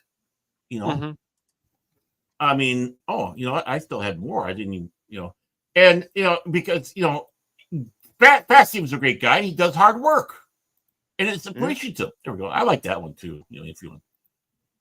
Again, it depends on the game, that you're going to have is what you're going to use for that for. Of course, obviously for Pirate Night. That's right. Star Trek game. There we go. I got a Star Trek game. Somewhat, a poor. Resurgence is coming out on Steam soon. So that's what I was thinking about. Comes out next month. Wait, hold on. What do you mean? Isn't that the game that I bought on Steam? Like, oh, wait, I got it on Epic Games. Oh, okay, never mind. Epic. It was originally on Epic. Steam is finally getting it. Yeah, But I had to add that shit to my Steam library manually, and I play because I play it on my Steam Deck sometimes. I'll run it on my desktop and I'll play it remotely on my TV through my Steam Deck. Mm-hmm. I mean, it's even our song that we have for Beverly Hills 414. Yeah. But even with my new avatar, Steven took this one and he gave it an upgrade. Yeah. Mm-hmm. I mean, that's a cool app, yeah. Yeah. And that's even cooler. I mean, both are cool, but I mean, I like Fat Stevens. That's freaking awesome. I told him you brought it to its next evolution. And Right. he said, I just took what you already did and just made adjustments here and there. Yeah, you had a great template for that, And it's like none of us wanted to put anybody out of work, especially when that's what we've been promoting. We want to get people back. We want to see practical effects. We want to see real art in comics again instead of this computer, I don't know, Cal art crap, Well, it's just not so good. I mean, people can tell us 1,000 times that, for example, X-Men 97 still looks so good, like the artwork. Yeah, right. Like it's a bit cheap from the original. Yes, from stuff like we saw in the 90s, from like Freakazoid, for example, even Inspector Gadget. Like you look at that art, it still stands this test of time, I would say. Let's look at the Gundam films. Look at all the detail in that cell animation. There's a lot of detail in there. Oh, yeah. What about Akira? I mean, look at that. Like I said, particularly for me, I didn't like the story per se, but damn, I love the artwork. That was just absolutely, blows you away with all the detail on there. It's beautiful. That yesterday being on Pops talking about Transformers the movie, one of the things that Ironcaster brought up was just the background, right, for the movie, how detailed those were. Yeah. Oh yeah, definitely, man. Yeah, because you need to have that atmosphere, and part of the atmosphere is the world that you're in. Yeah, and that's what we've been promoting. That's what we want to see, Yeah, it's just like the Cal Art stuff is fine for Rick and Morty, but not every show, and especially if art, it's all in the eye of the beholder. But still, you look at where Thundercats was, and then you're like, dang, dude, you look at that 2011. No, the original Thundercats. You look at that. I know, but where it went to, yeah. Oh yeah, where it went to, and it's the same with Teen Titans. You had Teen Titans Go, and you're like, ugh. It is same with Supergirl heroes, superhero girls, DC DC girl heroes or something, DC hero girls. I can't remember what the title is, but the art was so much nicer. The original, you look, and then you see what they did, and they changed it, and it looks more like that Cal Art stuff. It's just like this is what it used to look like. Why did they change it like this? It's just not so good. It's not so good. Yeah. Look how they murdered DC my superhero girls. That's what it is called. Yeah. I don't know. They just keep changing this art, and it just looks cheap. And I mean, I think it's funny that people go after other people because they mock the Princess of Princess of Power art, but it's like, that's like the definition of the Cal Art stuff compared to the original, and that's why. Oh my gosh! And that some YouTubers that showed the comparison, and then I guess they're called the Shiris, and they go after people who attack that show. It's like, dude, that art makes you want to vomit, like you vomit up a rainbow or something. Like it looks so cheap. I don't care what. I just saw the preview the other day. I couldn't even get through the whole, the sneak preview or the trailer for the show, and it's like this is shit. This is just crap. Yeah. This is absolutely horrible. Yeah. I couldn't even finish watching it. That's how bad it was. I just we're going somewhere else. Nope. So I got an observation here. So you guys talk about the original Gundam. This is from Mobile Suit Victory Gundam, which is late in the original timeline. But this is the bikini raid incident. And so to distract the young pilot, he's like 13. The bad guys decide to send a bunch of women in bikinis to, attack him with bazookas, figuring that he won't be willing to shoot them down. But look at this bikini here. It has a holster on. It has a bikini holster. Like, is that standard issue? Like, do you go to a bikini shop, or does Victoria's Secret have like a holster next to the boob, or they have to have somebody make that? All I know is having a holster like that on a bikini makes a woman a heck of a lot sexier. It does, though. It does. It does. I'm not going to argue. I mean, I'm not going to say otherwise. He's like, what's going on here? Now, what do you think, DJRonnieG, about Gundam? Like, I remember Mike and I tried that Gundam game, that one online. It wasn't very good. But then there's another, Evolution. Then there was another Gundam game that came out that's about $20, $30. I think it's more of a single player game, which is pretty decent. But like the mechs are smaller. I can't remember what I'm not into what you would call it, anything, what's shit called, SD Gundam, right? But I did find a game that was interesting called Gundam Battle Operation, and apparently have an update. That's the one. That's the one. Yeah, and it wasn't bad. Gundams. Wasn't. I hear it was like. Yeah.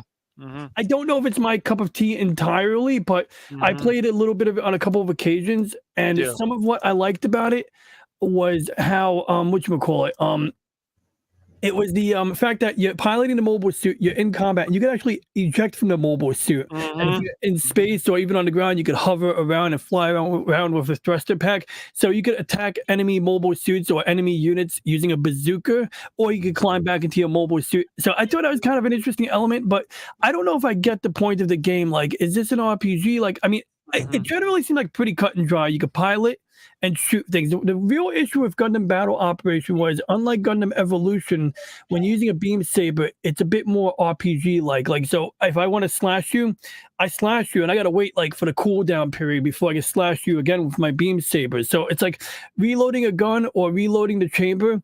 That's something that takes time. That makes sense. But swinging a beam saber, generally speaking, you could pretty much swing that thing to your heart's content until until it runs out of power.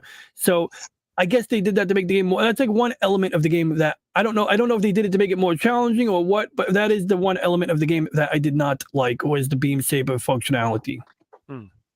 But other than that, I mean, so far the mobile suits looked pretty accurate, and you could do all of the things, whereas Gundam, and it's single player, which is huge to me because I don't want to always be obligated to play online. And as you guys remember with Gundam Evolution, I mean, it was really a ploy to sell DLCs and add-ons and things like that.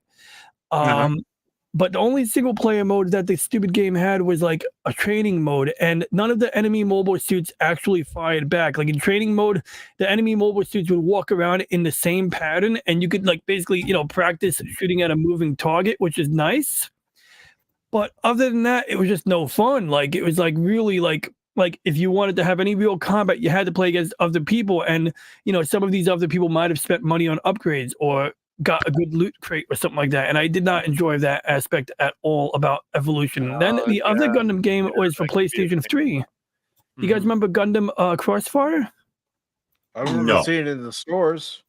So that game, like, the big issue of that game was let me see if I can show you an example, because I did play the game. I did stream it a long time ago, and I have it right here.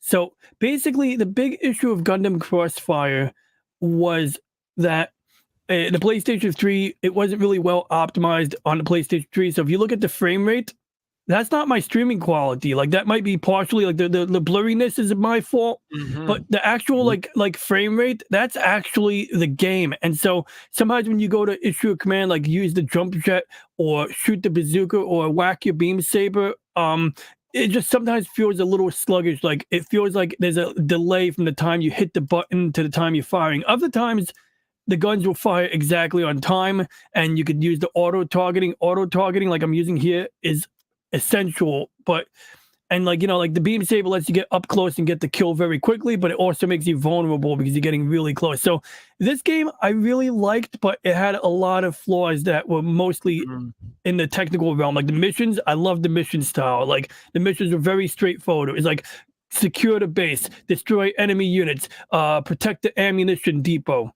It's like that makes sense, whereas Gundam Evolution was just more like fight of the people and buy shit from us. So, Yeah, right. Yeah, I played, I think it was 4 or something. I think they've gone up all the way to 4 or whatever on I played one on the PS4 with some people, I remember. And that one was good too, but yeah, that has loot boxes and stuff, but people were enjoying that game. And but yeah, I understand, man, like it has some flaws. Yeah, so like Evolution, not crazy about it. Battle Operation 1 and 2, I never played 1, but Battle Operation 2, like it's playable and I could tolerate it.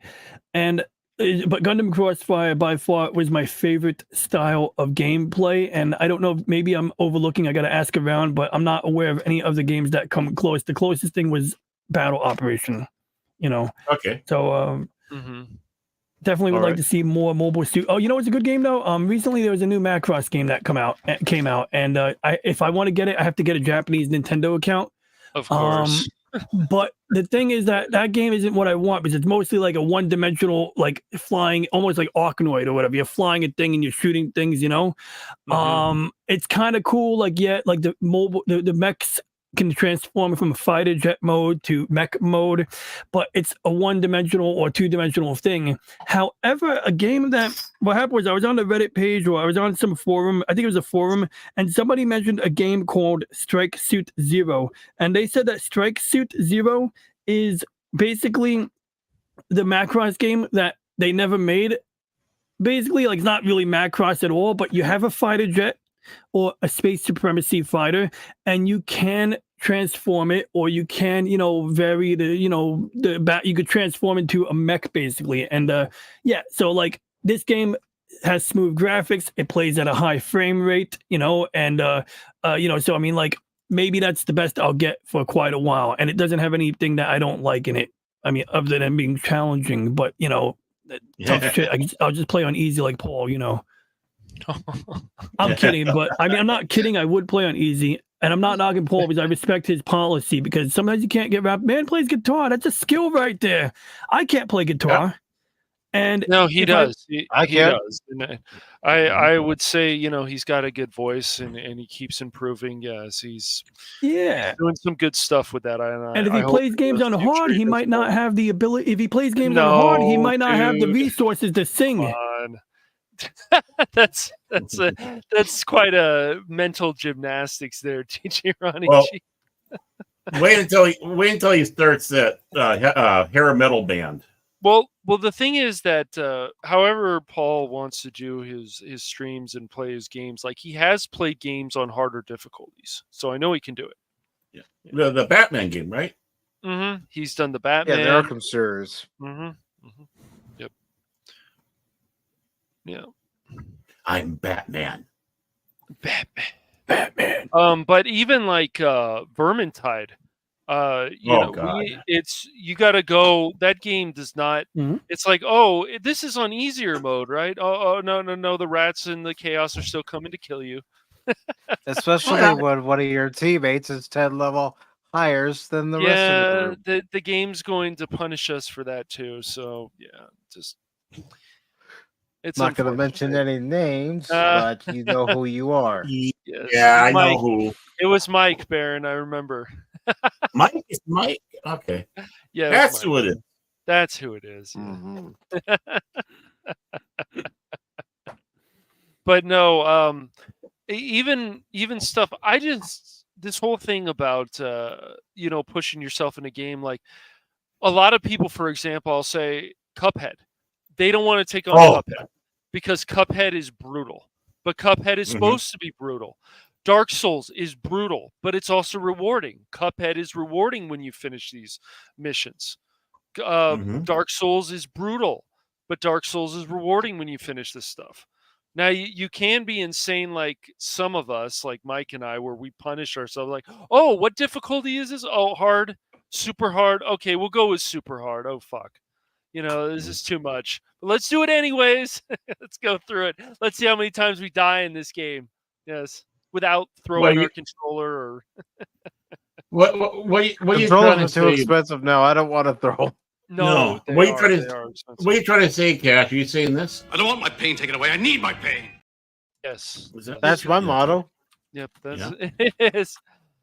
It is. But once you complete this stuff though, man, it's just like, how did I do that?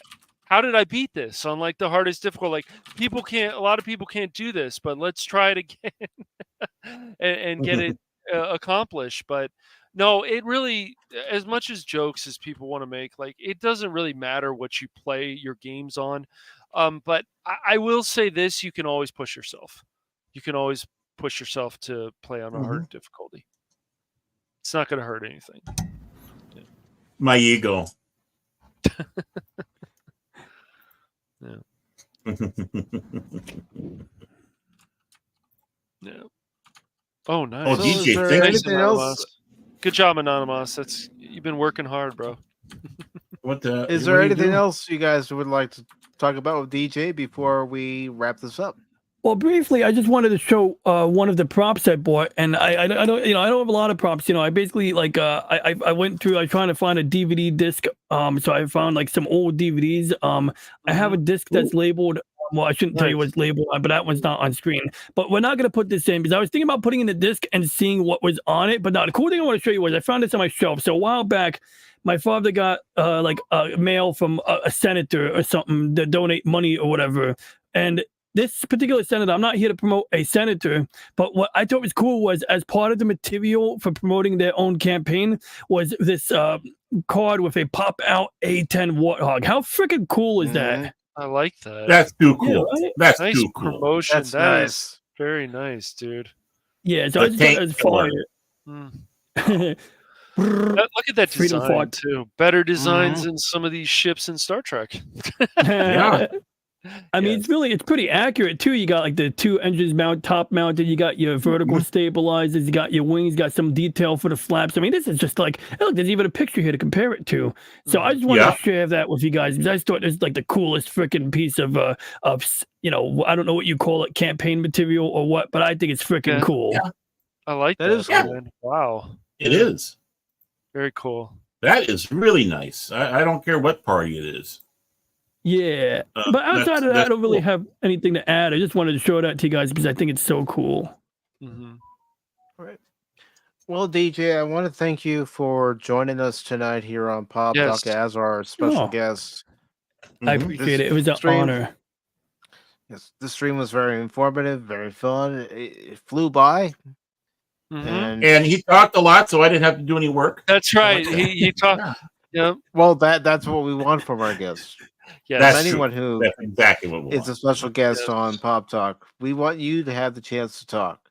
We'll sit back and listen because that's what I was doing. I was sitting back and listening. I was taking in everything you were saying.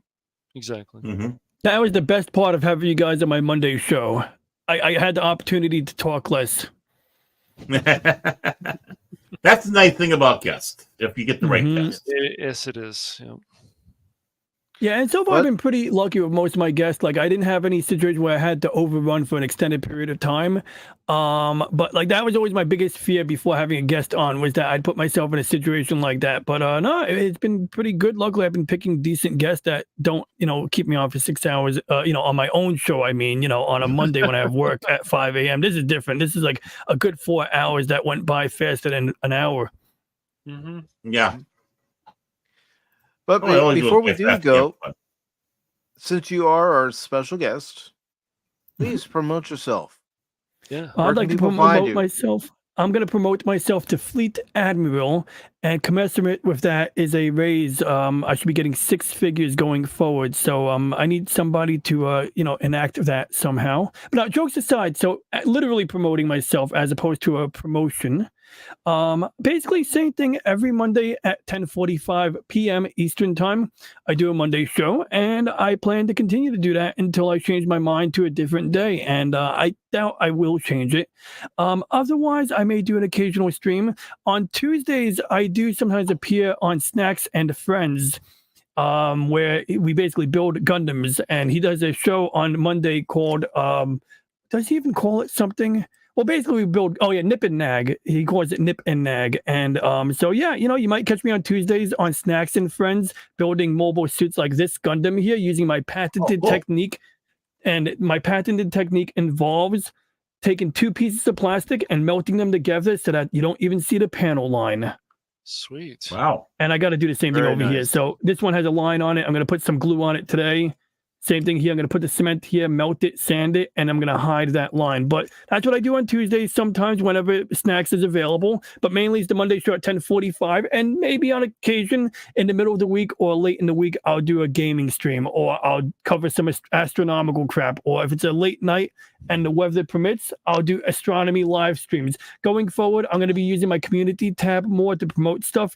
In fact, Mike was kind enough to send me a nice thumbnail image of today's stream, and I was able to utilize that for a community post so that I can say, hey, people, you can find me at Mike's channel today. That's something I do try to do whenever I'm having a special guest on is I'll think of a thumbnail that works best for the individual, and then I'll send them a copy of the thumbnail to see how they like it. And if they want some changes to it, I'm willing to make changes to it. Yeah, that one's perfect right there. Like I made some changes to it just to get it to fit in the community post, but like you can see here, like I put like a border and I put the little page peel thing so the time would be listed here in relevant time zones. And that came in pretty handy. I was able to whip that up. And then right after that, I discovered my turtle was getting stir crazy, and that's why I was late. Like I told you, take care of what you need to take care of, and especially the turtles. Have you in when you're ready. Turtles. So what? Are you going to be making like egg turtle omelets now when it gets laid, or are you going to actually hatch them? The problem is that a lot of times what happens is they won't hatch because they're not fertilized. But what happens is if I don't get the turtle to lay the eggs in a nesting box or in the backyard, she'll eventually release the eggs while underwater when I'm not home or when I'm not watching. And so the only way I know is I'll either see like a little egg yolk in the tank, or I'll see some eggshells in the tank, and I'll have to like vacuum those up but like I think the turtle sees the eggs, doesn't know where it came from, and proceeds to eat the egg. I'm pretty sure that's what's happening. Like it's my own egg. So in other words, you want to have the eggs for yourself for breakfast. I understand. I'd like to, but they won't let me. They always take them for themselves. It's like, and I don't even know if they know they're eating their own eggs. I think the turtle, she lays her egg, then 5 minutes later, she's like, what's this? Breaks the egg and then goes, oh, food. And that's this girl right here. So naughty thing. I'd really like to get her to bury the eggs in a box though, because I know that's the right thing. That's what they're supposed to do. And even if they're not fertilized, it's just that's the way they do it. That's what's comfortable. That's what's supposed to be comfortable and safe for them. I mean, I'm glad that she releases them underwater because at least she's getting rid of them. But I don't want her to ever have, a situation where I have to get a vet to operate. It's like that. Just don't want that at all, right? So tomorrow I'm going to take it out to the backyard if the weather permits, and if not, I'm going to put it in a box full of dirt and try to get her to just relax. But it's tough, like you put her in a box full of dirt and she's trying to climb out, and it's like, dude, I'm doing you a favor, but I'll work it out. Yeah, you have a heart-to-heart with her. Have a heart-to-heart. Yeah, exactly. We'll have a heart-to-heart. And Cash, what do you have coming up on the Phantom Hooligans? All right, so Friday, 6:30 p.m. Pacific Standard Time, we're gonna tackle the some more Vermintide 2, and Anonymous should be there as well. So we'll have a full party, and we'll make sure everybody's up to date on the levels. And I don't want to cause people headaches again. I really don't. You are. Oh man, so are you, Baron? I know. We all are. We all are. So that's coming up, and please, of course, recently I did a video on Persona 3 Reloaded, so I would love more feedback on that. If people would check that out on the Phantom Hooligans as well. There's sure, I got some feedback. It stinks. Let's try, Yeah, there you Baron. go. I saw your feedback, you knucklehead. But yeah, so there's more videos coming up. I've definitely I didn't want to do one on Star Wars, but I just can't help myself not making fun of this new Star Wars Outlaws game. I can't help myself. I'm sure other people have done it, but I have to do it. I have to do it. I have to make fun of how stupid Ubisoft is going with the direction of this game. It's just so funny to me. But so that one's coming up, and then there's going to be some guided stuff of like grinding. I want to help people, show people, like, if you want to level up quicker in a game, like a Japanese RPG, I'm going to show people where to find certain areas, and you just keep leveling there. So I'll be doing that. And then I've been playing Persona 5 Royal offline, and I've been messing around with that to make sure everything's working. And now, since Restream working, that will be starting up soon as well. So there's a lot of stuff still coming on the Phantom Hooligans, but I'm very excited now because I'm able to start doing more of these recordings of these videos. So I'm going to be doing reactions to stuff and other things like that. So, yeah. On the So you're going to teach us hooligans. Are you going to help The teach us how to speak Japanese so we can understand? Are you going to help us learn Japanese so we can understand what you're saying? I'm thinking of getting that game that where you take these pictures and you start learning Japanese. It looks pretty cool. Oh, I'll have to show it to you, Baron. That would be cool. Yeah, that'd be cool, actually. Sounds like Rosetta Stone. Yeah, it's kind of like that. Yeah.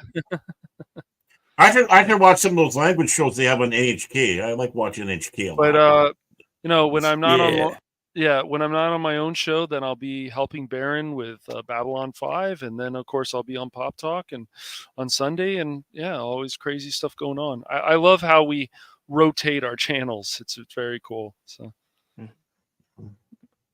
And what about you, Baron? What's coming up on Baron Orman Tagge's Fandom Legacy? Well, Cash ruined it, so back to you, Mike. Oh, no. Of course, Saturday, 7 o'clock Central Daylight Time.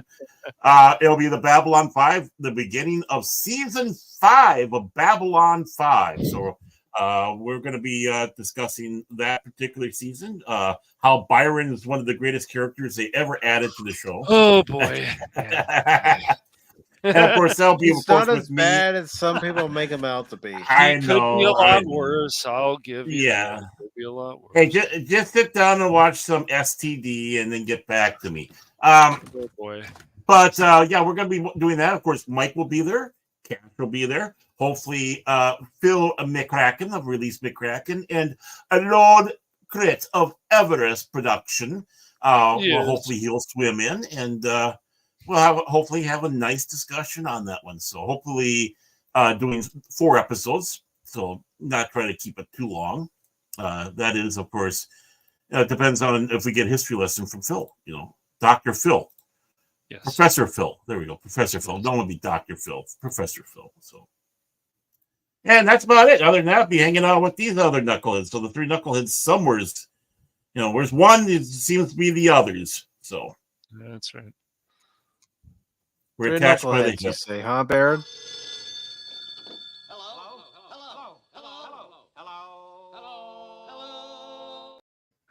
Exactly.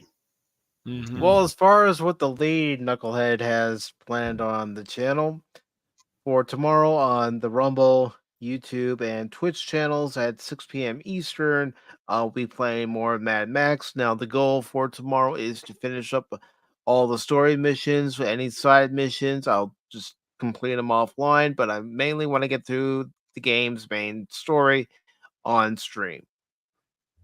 So that'll happen at 6 p.m. Eastern. Then, of course, I'll be with Barrett and Cash Friday and Saturday on their respective channels. Sunday will be the 1 p.m. edition, and that's 1 p.m. Eastern time of Pacific. Sorry, Pacific 414 Pop Talk, and then next Wednesday on the channel, because I don't know what games I'm going to stream next week other than Final Fantasy. I haven't figured out what day that's going to be for Rebirth. But next Wednesday, we are going to have a watch party. And that watch party is going to be a movie that's, I think, a lot of people's favorite when it comes to Bill Murray comedies in the early 80s. And, a team up with him and Harold Ramis. And it's going to be Stripes. Where the hell have you been, soldier? Training, sir! Training, sir! What kind of training, son? Army training, sir! Army training, sir! And that'll start at 6 p.m. Eastern. That'll be a watch party available to those of you on YouTube and Rumble. And if anybody would like to be on the panel for that stream, just send me a DM and I'll make sure you get the link. Is it an extended cut? It's going to be the cut that's available on Tubi. Because I have the extended. Coincidentally, I'm literally holding the DVD in my hand right now. Because when I was going downstairs to find like random junk on my shelf to show as a prop, I was gonna make a joke about this movie. Like, I never saw that movie because it looks boring, but I didn't really want to insult it because actually I hear it's very good. So, do you recommend I watch this movie? I recommend it. Cool. Lighten up, Francis. I think I'll give it a chance. I don't know if I'll watch it on Saturday, but I might watch it beforehand, or maybe I'll watch part of it, see if I like the taste, and then save my appetite for the weekend. I'll let you know. Well, it's got John Candy in it as well. It has John Larroquette in it. Of course, as we said, Bill Murray and Harold Ramis. I mean, this film's got some people in there, and it's fun. Very cool. Absolutely fun. List. Yeah. As far as that's concerned, Anonymous, I will neither confirm nor deny. Oh, what? Oh. We got to have the Aunt Jemima treatment. Well, like I said, I'm not going to confirm nor deny. I'll just tell you this right now, Anonymous. You can check Tubi right now. Oh, and that's the other thing. Young Sean Young, one of her earlier roles. Yeah. Nice. Almost forgot. Yeah. That is what's going to be coming up on the Pacific Forum for YouTube and Rumble, more specifically, and also the Twitch channel. But before we get out of here, I do want to thank those of you who stopped by, and I'm very grateful for that. And we'll start from the bottom here and work our way to the top. I just want to make sure. Looks like everybody was tagged. So first going to start off, and this is over on Baron's YouTube channel. We had John Rendell stop by. My Super Wrench. Yep. And over on the Pacific Forum 4 channel, Pops, who invited me to his Talk Hard show yesterday to talk Transformers the movie. That was a great discussion with him, Stone Loki, and Ironcaster. Highly recommend you check it out. I'll go ahead and grab the link to it. And sadly, no squeaker mouse. Yeah, yeah. I didn't ask, but she's been busy too. Yeah. And remember, Rodimus Prime loves Phil, so he just and he loves his GoBots too. So yeah, GoBots. Hey, Doc, Pop. Doc Pop. Pops likes them too. The GoBots. Yeah, they're pretty cool. Yeah. Right. I like them too. Yeah, Phil's just an elitist knob. I also want to thank James. Appreciate that. Real Wade Gaming Clips. I want to thank him again for inviting me to his stream on Monday to talk about comics. It was a great conversation. Talking with Wade, talking with the Comic Relief Crusader, Gary from Pop Culture Minefield, and the Common Nerd. It was a great stream. Had a good time. And we also had Real Vit. Thank you very much. New face. I don't recall seeing you before, but thank you for stopping by. And of course, Cash chiming in. We also had Tim's Talk. Good to see you, Tim. And it was also good to see Bucky's Crafting. I hope you and your family are doing well. She's always crafting something. She's crafty that way. And of course, we had Anonymous. Anonymous. And Dr. Doom. This new face I didn't recognize, but good to see you. Welcome. Hope you like what you saw. Jet Sparks, thank you for being here. Also, Vor, it's good to see you. Zax, I believe he was over on your side, Baron. Good to see you. Probably, Zax, and yeah, I think he was, yeah. And it was also good to see Zax in the chat during yesterday's stream of Pops. And of course, it's also good to see George Lucas. Hadn't seen you in a while, George. Glad to see it. And Pop, Pop Culture Mechanic. Yeah. Good to see you. Raquel SSG. Good to see you, Raquel. And of course, our guest of honor, DJRonnieG.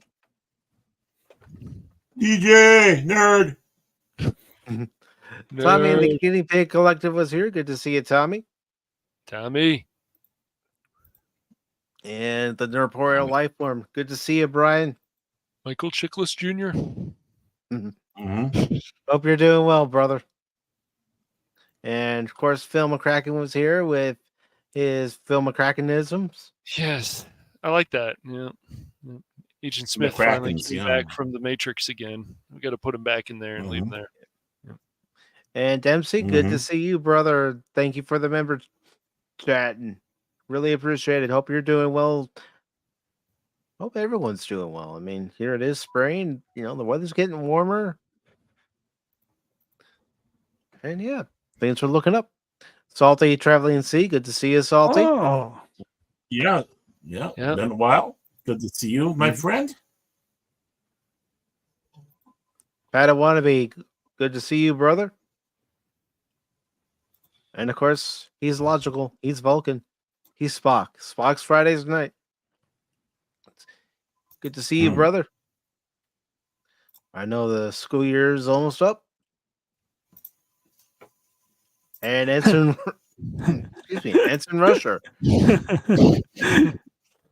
Ensign Rusher. It's great. Good to see you. It's been a while. And of course, Big Daddy TGAP Steve, with a very interesting edition of Beverly Hills 414. Yeah, there's something. I think all of them are. Yeah, they've gotten weirder. He was like, how can I make this crazier? Oh, boy. Yes. Anonymous, George Lucas, we need to have a word. Anonymous. But I do want to thank everybody for watching on all three YouTube channels, the Pacific414 YouTube channel, the Baron Orman Tagge's Fandom Legacy channel, Phantom Hooligans, also the Pacific414 Twitter/X account, and the Pacific414 Rumble and Baron Orman Tagge's Facebook group. I also want to take the time to say thank you to S. Michelson 1 for following the Rumble channel. Greatly appreciate that.